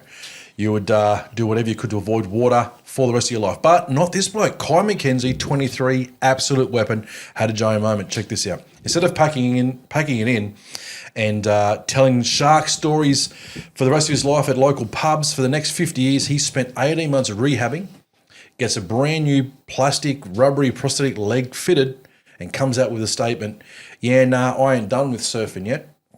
Literally his words. The day after getting his dummy leg stuck on, posts a video of himself surfing again and captured it. I lost my leg, but I didn't lose my love for surfing. Fellas, talk about getting back on the horse. You've got to respect a man who gets bitten by the food chain and then still clocks back in on the surf. And I'll tell you what, most young blokes nowadays have a bad hair moment and need a mental health day off. Not Kai McKenzie. The guy gets chomped by a shark and says, no dramas, mate. When's the next set of waves rolling in? The best part, he's not doing it for the clicks. He's not flexing. He's just doing what he loves. The grit, the stubborn Aussie defiance. Looking at a shark and saying, not today, mate. So Joe Moment this week goes to 23-year-old Kai McKenzie, mate. Kai, that is legend. above average. That's a Joe Moment and a half, buddy. We want to shout out to you. 23 Where's he years from? old, Port mate. Macquarie. Wow. 23 and he's that tough. Yeah, gets his leg taken clean off, rehabs, stretches, gets rebuilt, puts a leg on, fake one, and the next day, out there. At least you know if it Out happens there again. with a shotgun. Becomes. I love it. I love when they interviewed him. They said, "Look, you know, what are you doing?" It's like, "Yeah, nah, I ain't Yeah. done with surfing Yeah, yet." nah. The old yeah, nah. Pulls off yeah, nah. Joe Moment of the week. Kai, Legend. absolute Joe Moment. Jog it in, buddy. Above average. Well done. Really, really good. Well, We should get him on the podcast. Did you just man. say jog it in? Jog it in, mate, with one leg. Hop it in, mate. Hop it in, mate. Swim it on your board. Surf it in, buddy. Surf it in with your leg. Oh, Skippy. That's it for Joe Mate. Guys, in this segment, if you have a story about yourself or a story of a mate that's a little bit above or a little bit below average, we want to hear about here. We would champion them or we'll throw them under the bus and have a good laugh at him and they will win the Joe Moment of the Week award. So, fellas, that is Joe Moment of the Week. Write it in. Tell us your story. Fellas, welcome to the main event. This is where we do the main topic here at the Men's Collective podcast. And we are ready to kick on. The topic this week, can a man ever be content? Look, question is, can men ever be content? Most blokes, we're always moving, chasing the next level, the next win, the next upgrade, more money, more influence. On the surface, that looks like strength. It looks like ambition. It looks like drive. But here's the tension. At what point does drive become restlessness? When does hunger stop being vision and start becoming compensation? Most men achieve, but never arrive. They win, but they never rest. They build, but they don't enjoy what they've built. And then there's the other extreme. Blokes who call it contentment, but it's really just comfort. No edge, no stretch, no fire in their belly. So what actually is contentment? Is it peace, weakness, maturity, surrender? Is it possible as men to build something significant without being driven by insecurity? Can we keep moving forward while being internally steady and satisfied? Because if we get contentment wrong, we either burn out chasing the just a little more, or we shrink back and call it wisdom. And if we're honest, most men don't even know which one they're doing. Contentment. Is it possible for us men? Well, let's unpack it. Fellas, are you ready to get into a whopper? Yes. Good. Well, I'm going to start with a yes or no, as I do every week. Come back to your reasons as to why. About contentment. Yes or no? If contentment walked into your life tomorrow, would you recognise it? I'd buy her a drink. Is that a yes or a no? That's a very long yes or no, mate. If contentment walked into your life tomorrow, would you recognise it? Yes. I think I would. You're probably going to prove me wrong in the next 45 minutes, right? Stevo, if contentment walked through the door tomorrow, would you recognise it? Men, contentment, no. Mikey, why'd you say yes? Mate, I get these little bursts of contentment where I'm, you may confuse it with just a bit of comfort, but I'll get those times where I'll sit there and it'll be a Saturday morning or a Friday evening, and the kids are happy and had a good dinner, and there's a roof over our head, the family's happy, and I'm just sitting there with having a cigar in the evening, just pondering over the week, and I have a brief moment of happiness, contentment. I am content with what I have right now. Doesn't mean I want to stop pushing, but for that little moment, I am very much at peace and I enjoy that moment. Doesn't happen all day, every day, but I have those moments where I genuinely recognise how lucky I am. So you could say you recognise what contentment is? I think so. But again, prove me wrong. Not here to prove you wrong, mate. Stevo, you said no. Yeah, I did. You should come to my house. You should come to my house, bro. Go to Mikey's house tonight. Well, I do. I sit there and I smoke a cigar. I think about your week. No, Family's you need to there. smoke a cigar.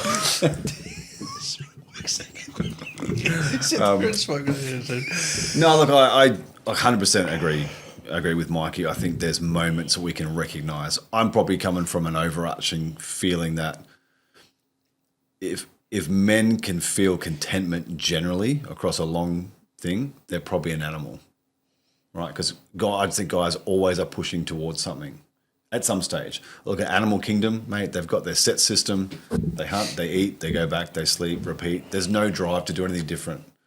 Like you never see a wolf building a house going, guys, why are we settling with a cave? You know, like there's never anything bigger than that. They just follow the same cycle. I will say though, man, they do have a hierarchy and they are always constant. Well, most animals. I was even chatting about friends of ours have got horses. Yeah. And they apparently alpha are horse. regularly... Well, apparently there is a very strict hierarchy amongst them. Yes. And they're always challenging it. Yeah. So I think even I'm saying to if you drill it there, put that same horse in a stable, in 3 months, is it pissed off at the condition of the stable and tries to upgrade it? Like it'll sit in that stable for the next 10 years. That's what I'm saying. Generally, I think for me, I go, Would you be happy if you had a 2-foot wang? mate, Where? that's 3 foot more than I've got now. It's like, no, I couldn't take 2 foot. 2 foot from the ground, is it, Yeah. for a horse?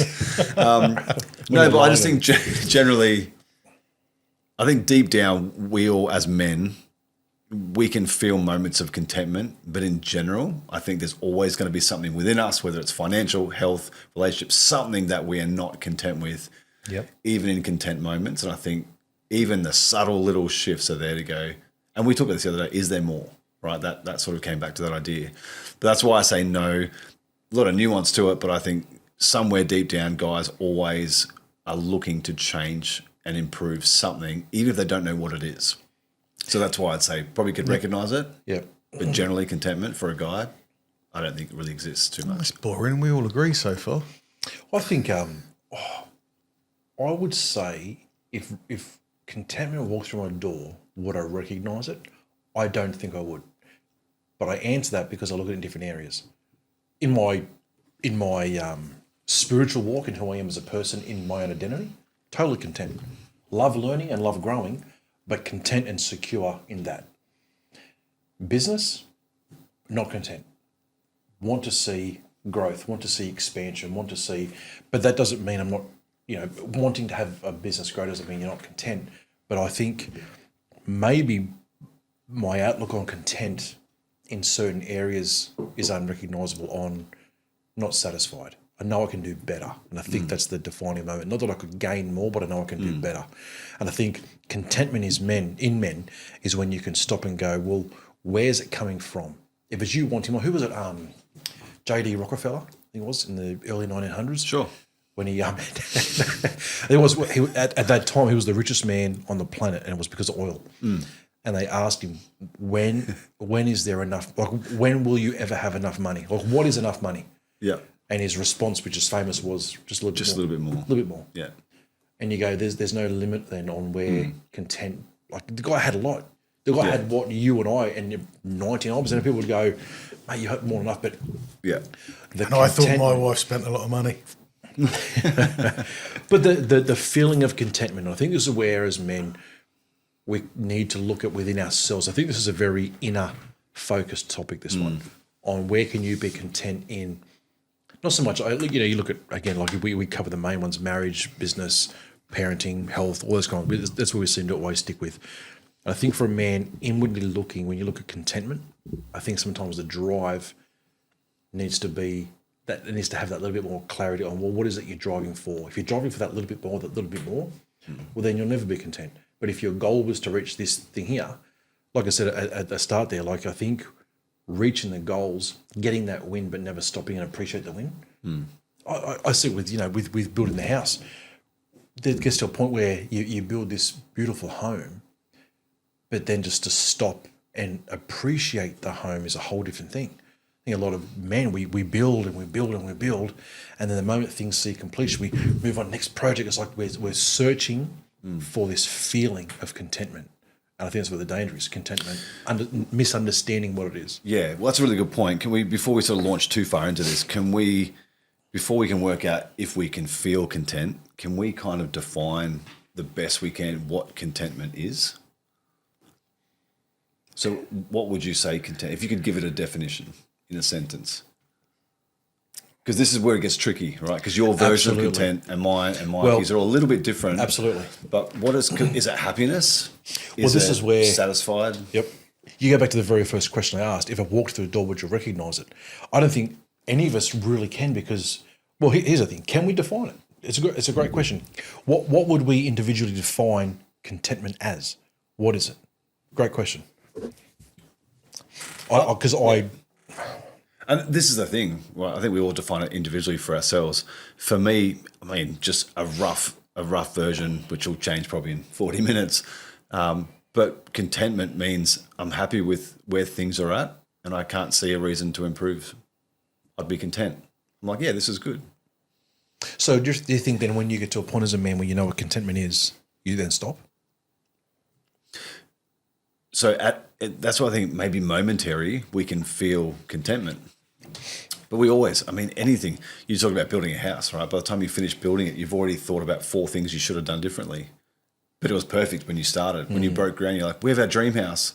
And it's halfway through, you're like, why have we got that tile? I found a new one. I found a better one. Why are we doing this? How come we haven't got a butler for our butler's pantry? Let's find one. I just think naturally we always strive for more. I don't think that's necessarily a bad thing. And maybe contentment's more of a choice than a feeling. But I don't know. I think, Mikey, I'd love to hear from you when you said like at the end of the week, you kind of described a scenario where you feel content. What is it about that moment for you that makes it feel content? Because that's probably the only real life scenario we've thrown in. I think it's coming from that sunny side up, right? Like we spend all week pushing and trying to get more and doing everything, And I think you always need to strive, but to actually look back and go, well, on the grand scheme of things, in perspective, there's I could be one of the people that are at Thursday night. I could be one of the people on the Oxfam ad. I could be one of the people you see in the news. There's always someone a lot worse off than you. And I think when I look at contentment, I think it's probably more perspective. And I go, as I sit there and I go, what do we really strive for? Like, we're always trying to improve and make things better, but is it for us or is it for our wives, our children? We're doing it more often than not. It's for them. I know we're achieving, but we're doing it because of them. And I think when you sit there and if you go, if the kids all look happy, they're all fed, your wife's got a smile on her face, the bills are paid, and there isn't an immediate crisis you've got to deal with, and you've got something you enjoy in your hand, then... So would you say gratitude's a big part of that? Huge part of it.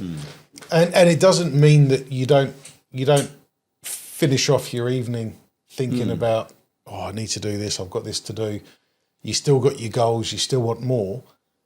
But to actually sit back and go, well, where I am today compared to where I was yesterday or 5 years ago, am I better than where I was? And you could put that into any area of your life. But if you are going out there and working hard and doing the right thing, the chances are you've got something to be grateful for. I think gratitude slots into it. I think happiness slots into it, but I don't think... It's not the answer. And again, it's a fleeting moment. But life is built of fleeting moments. So for every one that we're... And this is the trade-off, right? You've only got so many moments in life. You've only got so many memories, so many thoughts, so many opportunities to do this, do that, want more, want less, whatever it is. How do you balance it out? What's the number of ones where you've got to go, I am just grateful for all that I've been given? I think the way you balance it out, I guess to answer that question, is I think gratitude can slot into contentment. And just as much as I think happiness can slot into it. But if you had a conversation with somebody, you talk to a guy and you go, mate, okay, use the house example. Mate, your house has come out great. Yeah, mate. Yeah, you happy? Oh, yeah, mate. Stoked. So happy. But I won't be content until that. There'll be, quite often that exists, right? Yeah. So I think when you look at happiness in with contentment, I think you can be happy, but I think you can also be sad and content. Oh, mate, I saw that. Yeah, mate. Yeah, look. Be disappointed, but you know what, mate? At the end of the day, I'm content. So I think you can be happy and sad in content. I wonder if you can be the same with gratitude. Can you be grateful inside contentment? Like, can you be the opposite? Happy and sad can swing both ways. You can still be content. Can you have gratitude and not have gratitude and still be content? I think to not have gratitude and to be content would be very difficult. I think the same. I don't think. Yeah, I think it's an element. I think it's like one of those foundational base elements. You wouldn't describe it as gratitude, but I think it's necessary to the equation making it work. Because I think if you sort of even put it in a sentence, I'm content, and we know you can be content with a lot and content with a little bit, and I think it's the appreciative point in the moment where you go, is it where I want to be? Maybe not now, and I can improve that. But I'm content to be here right now. And I think it's an appreciation of the moment you're in. Appreciate's the right word. But understanding that this is not where you're stuck or not where you're settling or not where you're putting stumps down and going, well, I'll just stay here. This is it. And I think that's gratitude is part of that and appreciating, okay, right in this moment, would I like to be better? Probably. I think all of us would say in any area of our life, my marriage, my health, my business, whatever, would I like? But right now, I'm okay with being where I'm at right now. And I think for me, content to finish it off would be saying, but I'm not okay to stay here. All right. So I think that's where contentment means I'm not just going to go, well, this is it for me. So I think you can be content, but still have goals to move forward. Does that make sense? Yeah. It doesn't to me. I have no idea. I have no idea what it just Can you explain it to me? Can you just play that back? I think you look at marriages, right? I think you can be content within a marriage knowing that your marriage is not perfect. Does it mean you stop growing within your marriage or pursuing something? I think maybe sometimes it is. Because I think, does a marriage ever go to a point where you stop trying to grow at it? Like, does trying to grow become exhausting? Like, if you stop within your marriage and go, mate, I'm content. I would say I'm content, very content, very content. But that contentment includes happiness, gratitude. There's a lot that it includes, right? And I would say the word content. Do I want it to get better? How do I answer that? I don't want it to get worse. Do I want it to get better? Yeah, of course. I think everyone wants it to be better. There's things you can pick and go better. But do I see a happy next 30, 40 years? Yeah, I do. Yeah, so maybe the distinction is, do I need it to get better to feel gratitude and happiness? That's a good thought. And if you do, that's discontent. That is a really good thought. That's probably the way you can test in your life the areas in where you're content or aren't. So if we go, am I content with my business? And ask that same question. If it doesn't, I can't remember what the question was. No, the whole nature of business, though, is you're never going to be content with business because business is all about growth. It's all about change, expansion. So you're never ever. But isn't marriage all about growth? No, I think. See, I don't know if I agree with that. I would look at it because the question you asked was, if you were to ask yourself, if this wasn't to get better, would you be content? If you can answer yes, yeah. I would love to see the business grow. We're looking at ways now to do marketing to see, because we're looking at making some structural changes in, who we're working for and things like that. So there's changes I want to make. Getting licensed and getting actually getting my license in plumbing would be great. Stop using gaff tape. All those little changes. We're going away from the cash system. If business, okay, but if you were to ask me the question though, are you happy with the people, the product, the service, and the result? Would you be okay? So if nothing was to change from this point on, would you be content? Yeah, I'd be content. There's things I would like that would make me extremely happier and extremely better. But would I be content? Yeah, I'd be content. But do I want to see change and growth? 100%. Like I am working on it now to go, these are the things I actually want to make changes. Yeah. But I think that's a great question to ask yourself. If nothing changed from this point on, could you stop and say, I'm okay with that? If you can, then you're content.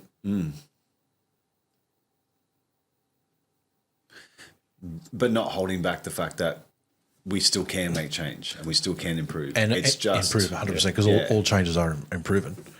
Well, I think of like Tiger Woods, right, when he won everything and he goes and gets a new coach to improve his swing.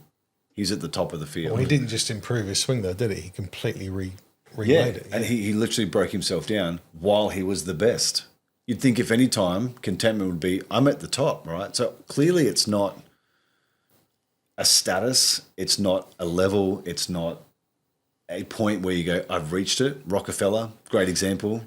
What's the point where you're content? Well, there is none if you just try and put it to an outcome. But content for Tiger Woods was not top of the table. It was in himself. Am I content? Am I doing my best? No, let's break it down. Let's see if we can improve it again. So I think, I don't know, like it's interesting that do we always label content with the outside environment? House is good, marriage is good, everything else. Or is it something that's internal that's really driving that? Because I've met people with nothing who are happy, and I've met people with everything who are miserable. And you think, surely it can't just be external stuff. I go back to that one story. I actually showed someone this photo the other day. I think the conversation might have been with you. 2009, we were in Kenya. Were we there together at the 2009 trip? I think we were in Kenya? Yeah. We did the Crusades, right? Yeah. And Bring back the Crusades. not that crusade. Put your sword away, Mike. Put your sword away. But whoa, put your sword away. I almost joined. It was pouring down rain. Do you remember that? And I got out and I kicked that soccer ball, and all the kids came running in. Do you remember that story? We were in different spots in Kenya. Oh, we must have been in different spots. Yeah, okay. But I remember we were about to start this big outdoor event. Stage was set, instruments, music, and I think there was at the top about 13,000 people there ready to go. Instantly started flogging down rain, and everyone scattered because there was big semi-trailers set up. There was everything set up ready to go, and everyone hid under them. And I took photos of like crowds of people hiding on trucks for the rain to stop. And I remember running out because there was this old dingy soccer ball with half flubber, half things just hanging off it. And we've gone to the car and we're sitting down, we're drenched wet, and we're all waiting for the rain to stop. And I'm like, you know what, we're already wet. And I walked out, I thought, bugger, I'm in Kenya, right? Yeah. And it's flogging down rain. I ain't going to get any drier. I got out of the car, walked over and I grabbed the ball. And I just booted the ball in the air. It goes flying up, comes down, hits in the mud. I pick it up again, boot it. By the second kick, there would have been, 1,500 to 2,000 kids run from under everywhere. And this thing started to get scattered. And everyone's now fighting for this ball in the flogging down rain, right? And I'm looking at these kids. Clothes that are hand-me-downs from different countries, not the older brother. I'm talking like sent over in shipping containers from countries where I remember seeing kids shoes. in like Subway shirts from California. That's exactly. Yeah. You've got kids here, they've got no shoes on, clothes from other countries, and probably hadn't eaten that day. Biggest smile on their face. You know what? They weren't smiling because I'm kicking soccer ball. Yeah, it might have brought a smile to their face then, but do you know what I saw within those kids? Contentment. Now, would they want to get better? Absolutely. Absolutely. But were they content in that they moment? were so content. Yeah. But not so just the moment. Like, you see that, would they want a handout of their lifestyle? I would say yes. But weren't walking around as miserable as what you see some young kids do today that have got the brand new iPhone, the brand new Sony, the whatever. You know, like we go, here are a generation with everything and they're miserable. You got kids over there with barely nothing and they're content. Not happy, but content. Yeah. It was the same in India, all the places I've been to. So when you talk about happy and sad, would the opposite of contentment, if contentment's being happy with what you have, would that be entitlement? Because all the kids I work with today, it's one of the biggest things I always come back to, the most entitled generation that's ever existed. They just want to do nothing and expect everything that is there for them. If you're content with nothing and you're not content with everything, what does that look like? Is that entitlement? I don't know if what you're describing with them is content, though, because we've described it the same way in how we are in our life, and we said it wasn't. So, Explain more. Sorry, I cut you off. well, you've taken that moment where they've got joy and they go out and kicking the ball, they've got nothing and they're happy. You compare that to us when we're having a happy moment, we've got stuff, and we've all just sat here and gone, yeah, there's areas in our life that we're happy with, but we still would want to improve it. Yeah, look, I was saying that story to, I guess, highlight a moment of happiness, but they are the same kids that the next day when we're walking the streets, they're the same kids running down the road, still in bare feet, laughing their heads off, having a great time. I reckon they would all have dreams of a nice house and Without whatever a else. yeah, again, look, and that's what it sounds like. It's not a speed bump or a roadblock in regards to growth or betterment or pursuit, and I guess this is where we need to define contentment. Then does content mean now you can stop? Because maybe if that's what contentment is, then maybe they're not content. Maybe you're right. Because would they? Maybe, well, the people that aren't content with life, they've got everything and they're not happy. Are they? Is it they can't see anything better? Is that why they're not content? Is it because they can't physically, in their head, they can't see anything getting better? Are we in a weird way content because we have drive and can see more? We've got something to go for. Well, it goes back to what you said originally. You put your story out there, right? We have the option of all this stuff going on, but the gratitude thing. There's a choice to be content. And I think that's hearing both of you guys talk, just to define that contentment is not a feeling we arrive at. It's a choice we have to make. And I think when you make the distinction of it being a choice rather than the feeling, we stop striving to go, how do I get that feeling? Is it more? Is it happiness? Is it money? Is it whatever? To go, well, despite any of the circumstances, can I choose contentment? Which then gives us the idea of, if I can choose to be content, It's a good thought. then it doesn't take away that I've arrived and there's no more, or I haven't arrived and there is more. It's, we could go either way, but in that moment we're choosing contentment. And I think I don't know if that makes sense for you guys, Yeah. but hearing both of you talk, I realise it's not a feeling we're going to arrive at. So if contentment walked through my door, that for me says, oh, I've arrived somewhere. It's happened. I've just experienced it. But would I open the door for contentment to come in? That's a choice. That's really good, mate. It's not about it happens to us. And we're like, oh, I just realised I'm content. I don't think we'll ever realise, because there always is a drive to have more. It doesn't matter what it is. There's always going to be that drive.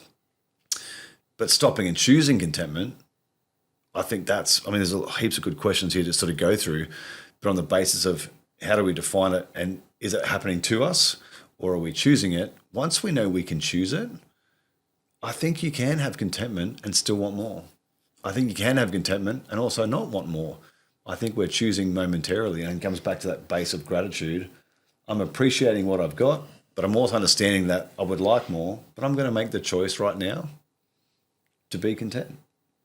That sits with me as a framework. I go, I think it's probably how it happens. I've never consciously thought about it, but I think it has to be a choice. Do you think when men get to that point where they choose their content, do you think that's permission to lose foresight and lose vision and lose goals? No.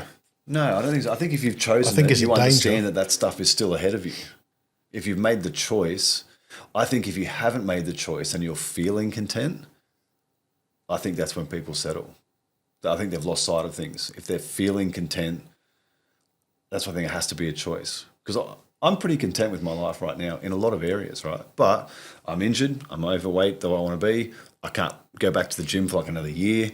I've got a business to build. I've got stuff at home. External family stuff's all over the shop. Works up and down, different things. But I'm actually feeling pretty content. And I think it's because I've chosen to go, this is where I'm at. I'm okay with this. But there's so many things I want to drive to get better. And you know me, Wayne, like I will always overshoot for everything. That's just my personality. So I'm one of the biggest, most motivational people, yet I can experience contentment. So it can't be an outcome that we reach or a feeling that we just discover. I think it has to be. So is the question for me, I suppose, and all that is, when do we stop choosing? At what point? I think some of these things you put down here, Wayne, awesome.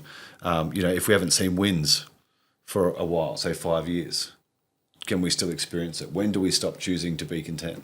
At what point does that cost become too high or we become too disparaged?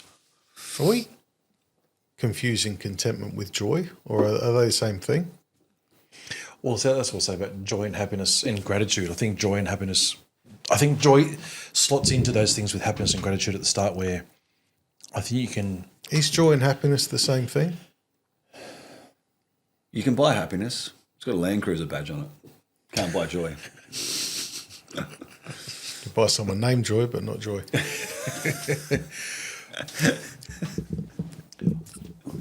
I think you can... I don't know where to go. Had to lighten up a little bit, mate. We're going too deep here. This is ridiculous. You've never been accused of that. Never been accusing R2, It's never been. But she's content. It's a choice. It's a choice. It is a choice. It must be a choice, because my wife seems content. It has to be a choice, not a feeling. If it's a feeling, it's about that deep. Yeah. So the guy then that has a vision, has goals, but's not content, compared to the guy that has goals, has vision, and is content. Why are they different? What are the goals and visions different? Is it an ambition? I go back to that saying. Comparison? Remember that saying, if you're not enough without it, you won't be enough with it? Yep. It's often put with money. I think goals are the same. If you're not enough without them, then I don't think you'll ever be enough if you're achieving them. There's got to be some part of us that wants more. I don't know, it's always that same paradox. Like, I'm okay with where I'm at, but I definitely want to improve. But if you can't be okay with where you're at, I don't know if there's ever going to be a point where you're going to be okay. Yeah. I agree, mate. Like, if you're not happy in a normal 3-bed house, why would you be happy in a 10-bedroom house? It's more cleaning. Well, yeah.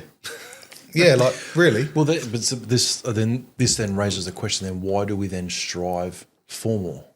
Well, most of the time it's striving just for what a we're feeling? told to, though. That's the beauty of advertising, right? We literally are told all day, every day, buy this aftershave and women will fall at you.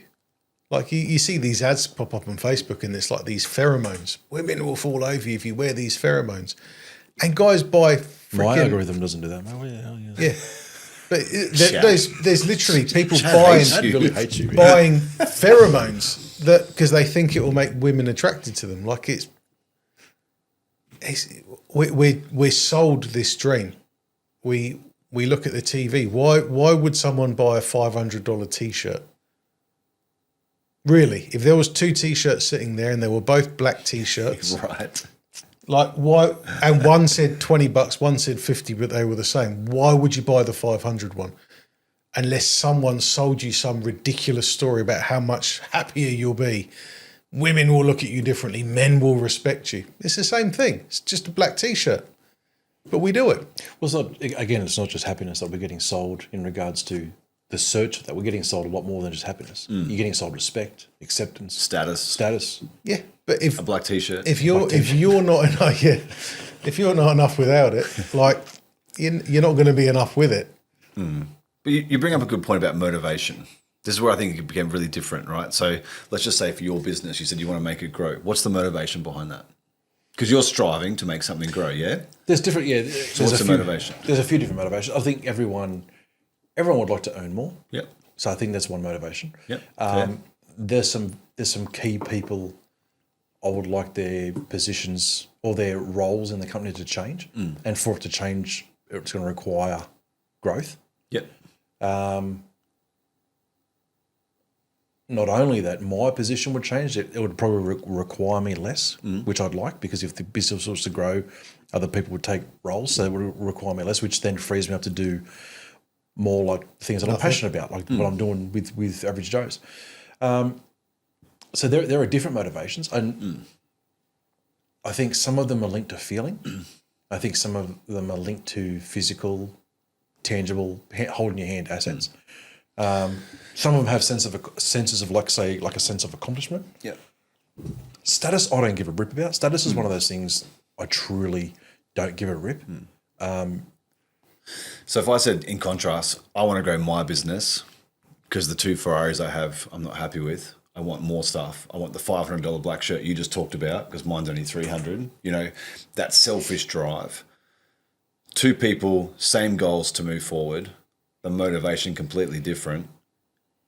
Where does content come back in? Because I think you can be content but want to grow. Is growth bad? I think it has to come back to the motivation behind it. Yours, you want to help your family. You want to live a bit different. Nothing wrong with that. You want to have the impact of more time to help more people. Like, that's a really noble excuse to want to grow something. Unashamedly want to grow something. Like I'm flat out in pursuit of running a multi-million-dollar company to literally give me the capacity to help others. So I'm driven hard to build that, and I'll build that, and it gives me the capacity. Now, we're not stuffed people in our life, right? Would I like a Silverado? Sure, but I'm driving a Hyundai Getz, and I honestly could not be stuffed either way right now.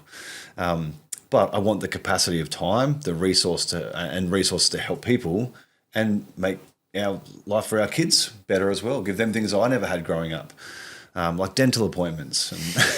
And, so the motivation, I think, is a healthy motivation to allow me to strive but be content. If you have a horrible motivation and you're striving, I don't think you can be content and have a bad motivation to strive. I think you're spot on right, mate. So I would come back to go, why are we striving? Because if you can answer that, I think you can come back to contentment and go, now, can we actually be content? What about the changes around or within contentment?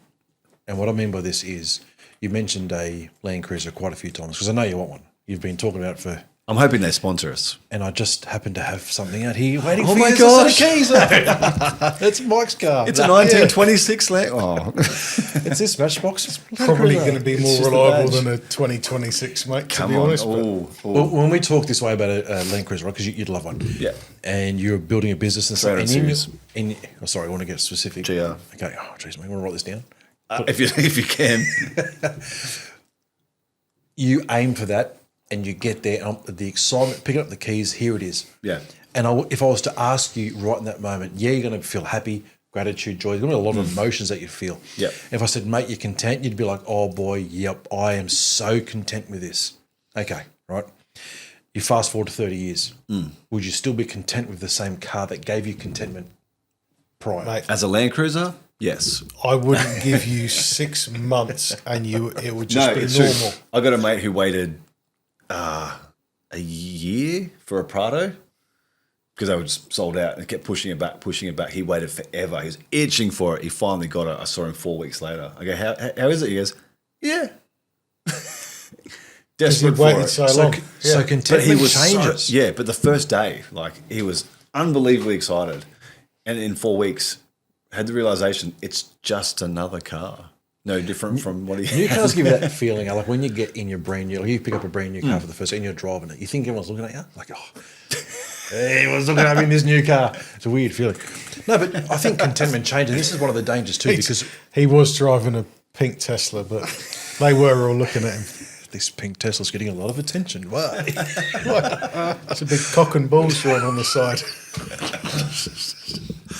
Big sticker behind me. I'll give you a go. Hey. No, but I think contentment, and this is where one of the dangers can become, because you're striving for this goal, and all power to you, and there's nothing that should stand you away from getting it. I hope you get it. You get it, and I would ask you in that moment, are you content? And you would say, yeah. But if you then fast forward, I think contentment can change. Yeah. So why do you think that's a bad thing? Do you think it's a good thing? Do you think it's a dangerous thing? That's why I go back to what Mikey said. I think it's a momentary thing. Because I can honestly tell you now, hand on heart, if I never get a Land Cruiser, I'm not fussed. I'd Yeah. like one. If I when- never get one, So I'm you're not gonna content cry. now then? If you're, Yeah. but if you're striving, But I'm still going to push for one. if you're only going for material things, your contentment is all. You're going to be 30 seconds. You'll be in the showroom picking it up, and you'll be like, "This is cool," and you'll be like, "There's something missing here because this ain't what it's about." And it's built into all of us, Yeah. right? It's not stuff. We all, as we realise when we get stuff, we realise that it's not really all it's cracked Absolutely. up to be. Then they released Yes, the I 20 want more. I want to try more stuff, and I want to see more things. But mate, we hold it like you go on a nice holiday to Japan and you'll stay in a nice hotel and you're like, yeah, this is good, but you'll realise as nice as this is, it's not what it's all about. This isn't what life is. Yeah. And I think there's something that's built into us there that goes, if you're actually just pushing for selfish belongings, items, stuff that doesn't mean much, it's not going to work, man. That there's a question here I want to ask based on that, because that's a really good insight. So this question says, if you take a bloke building his life, how often do you think he's building from clarity versus comparison? I would say mostly from comparison these days. So can you be content when you're comparing? No. Yeah, I think. Oh, okay. Unless you're standing next to a Korean dude. Okay, say you're a 70-year-old dude and you're in the gym and you're as fit as 70-year-old dude in the gym. You've just hit a new. Actually, no, you haven't hit a PB. You've been on the same weight for the last 5 years, and you're benching. Let's just say you're a 70-year-old dude benching 80 kilos, and you've been on that for the last 2 years. You're content with it. You know your body's getting older. You don't need to push for more, but part of you is content because the closest person lifting to you is 55, and you know that you're the strongest person in the gym. And you know that when you hit that PB 2 years ago, it was a goal of yours. You've reached it. You're there and you're content. You're content because there's that part of you that goes, mate, the closest person to me is 55 and I'm 70. I know I'm doing good. What do you do when the German woman walks in and benches 120? And she benches you while you're benching. But I think, okay, that old bloke there, he's comparing, he's going, you know what, I've done well. I'm doing okay for a 70-year-old bugger. I'm pushing 80 kilos, closest pensioner to me is 55. So he's comparing, but he's content because part of him's going, you know what, what do I need to prove to myself or to anybody else?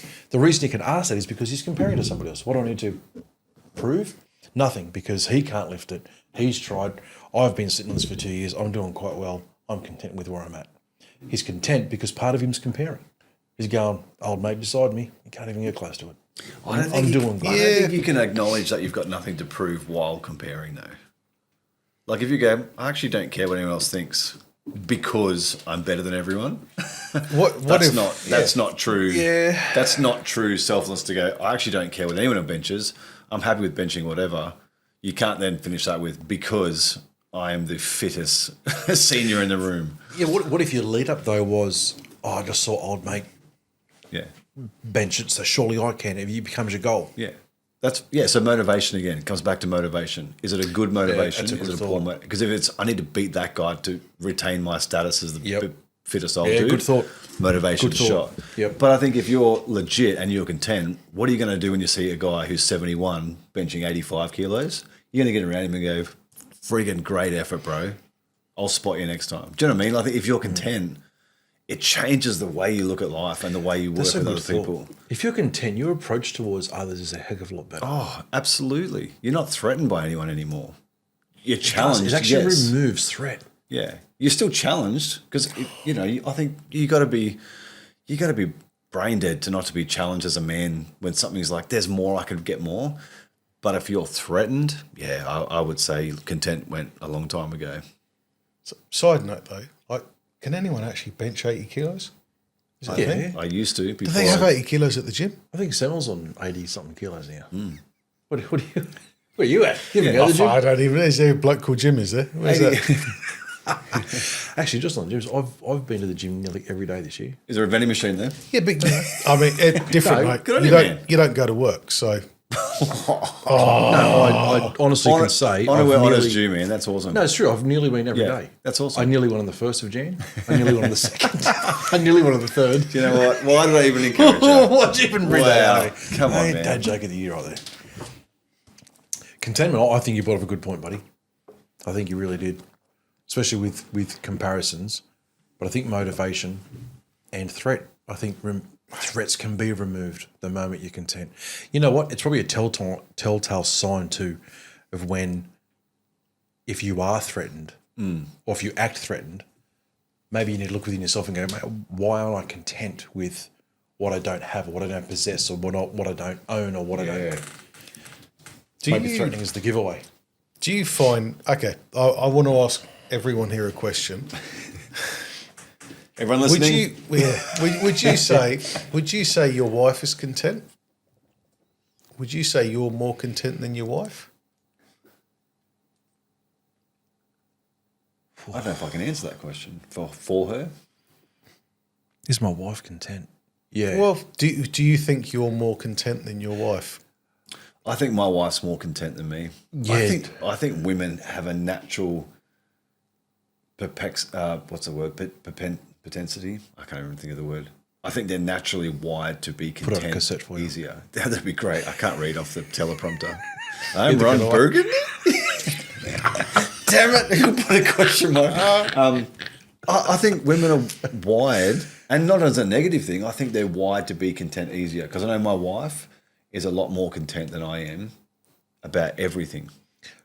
I'm the one was like, let's do more, let's get this better, let's do it. Like the drive is in me. She'd be content.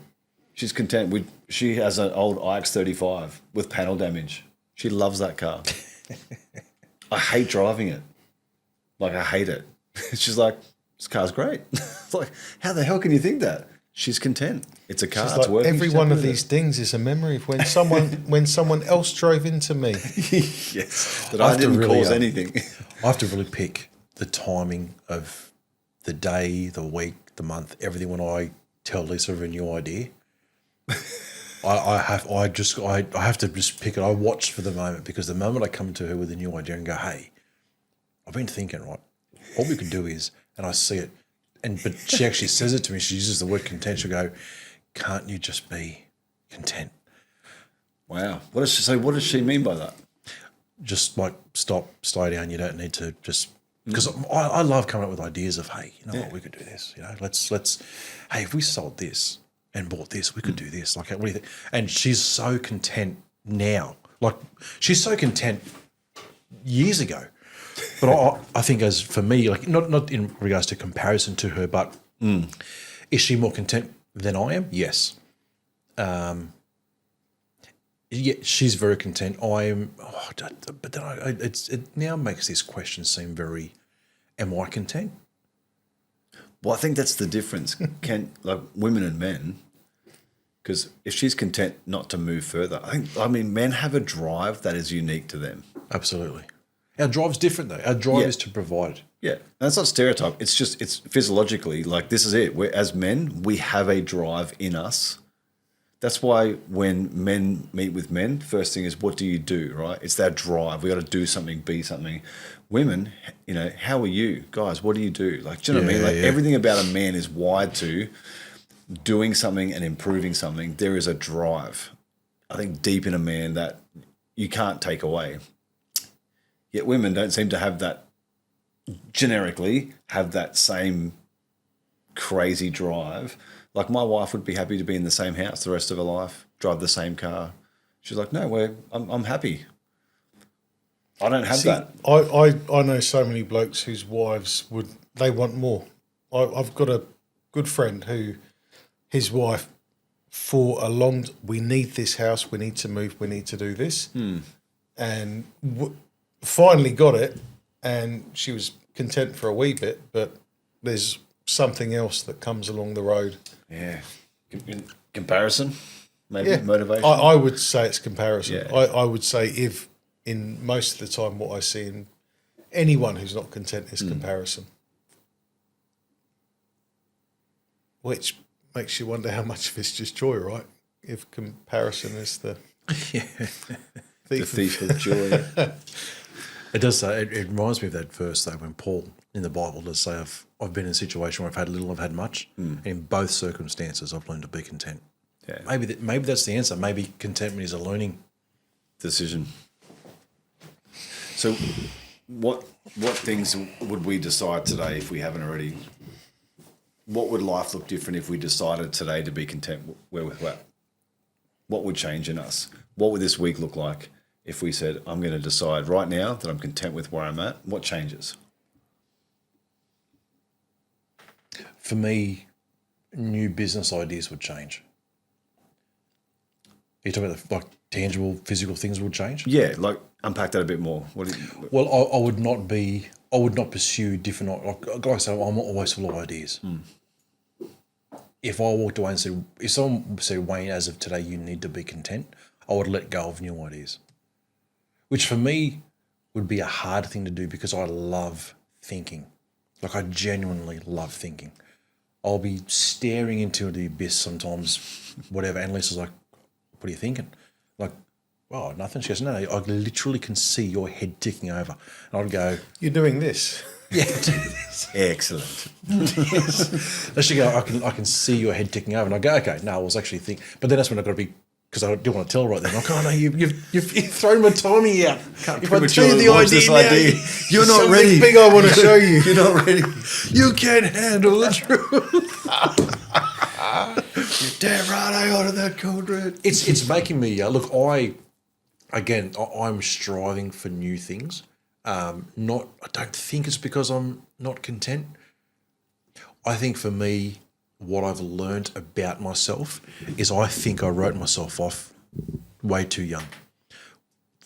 Going through the schooling system the way I did, leaving a private school through year 11 to take on a full-time job at KFC. In my head, I wrote myself off. I failed. This is terrible. I wasted all my parents' money sending me to a private school to leave 2 weeks into year 11 and take on a full-time job at KFC. Nothing going for me. Failed, like literally failed school. Having them said, mate, like yeah. And I think I wrote myself off. So putting things in place and working as hard as I have to be where I'm at has made me realise that I wrote myself off. And so now we'll look at it and go, hang on, life really, the saying, like the world's your oyster, mate. Like go for it, have a crack. I now have this I won't use the word success, but taste of seeing things actually work. And I go, wow, like, you mean we can just have a crack and do this? I'm going to have a crack and do this. Like I remember when I bought my very first investment property, no one in my family had ever done that. And I did it without anyone knowing. Read a book and went, I reckon I'll have a crack. I'll do this. I literally loved it, fell in love with it right from that moment. So I look at other things now and I go, I probably should be content. And maybe I am content. I'm extremely happy, extremely blessed, extremely loving my family, love my job, love where I'm at. And I go, maybe I should be content. But I definitely strive for more. I think just to prove to me, have a crack, have another go, try and do it. Probably sound like a outright wanker now, don't I? Yeah, we don't want to say anything, but No, So sorry. gay. Well, you just wrote me a note, Wayne, you're away. You just passed me a note, Wayne, you're away. Oh, look. What's his text message? Shut up, do you? I didn't write the note because I know you wouldn't be able to read it. I recorded it for you. I'll read it for you. It Send says, your cassette. Wayne, you. Send it to me as an audio file. Press play. Wanker. Just a soundbite. there- Wanker, wanker, wanker, There is a wanker, little wanker, bit of stuff wanker. like that that gets shared in the background, right? Like every time I see a video that's like calling the person who watches it gay, I'm like sending it to Wayne, Well, and I get a few back. So. I get tons of those from Ryan. Every day I wake up, my mate that lives in Dubai. Obviously our time zones are different, so I wake up every morning to 5 messages. It's always like, open this if you're gay. I didn't even know what happened. But anyway. Oh no, I opened it. Oh no. No, it's, you know the ones that always get me? It's like, was it that 5 reasons why you're gay? Swipe right, see swipe right. I was like, why are you still here? You're like, oh, didn't mean to. I thought I was swiping left. So, anyway. Well, fellas, I really liked where that went. I think what we're saying, like Stevo, choice and decision, I think is major. And I think motivation. I think any of those two, any guy that can stop there and go, if you can make the choice and decision to be content, but also look at the motivation getting there, massive. Yeah. And if we're driven by comparison, I don't think we can be content. Or I don't think we have the ability to choose even contentment. Yeah. If we're driven by comparison. So Yeah, it's a good thought, mate. Really, really good thought. Thanks for joining me, guys. Well, look, gents, here's the truth. There's nothing wrong with ambition. Build, grow, earn, push, go for your life. But if just a little bit more is always the answer, the truth is you'll never arrive. You'll win externally and still feel restless internally. Contentment isn't quitting, it's clarity. It's knowing who you are without needing the next result to confirm it. It's building from strength, not insecurity. So this week, don't kill your drive, refine it. Ask yourself honestly, am I chasing vision, proving worth? Because grounded men build powerfully. They protect, provide, lead, not from hunger alone, but from identity. We'll see you next week. Fellas, thanks again for joining me. have a good one, boys. Enjoy your week, fellas.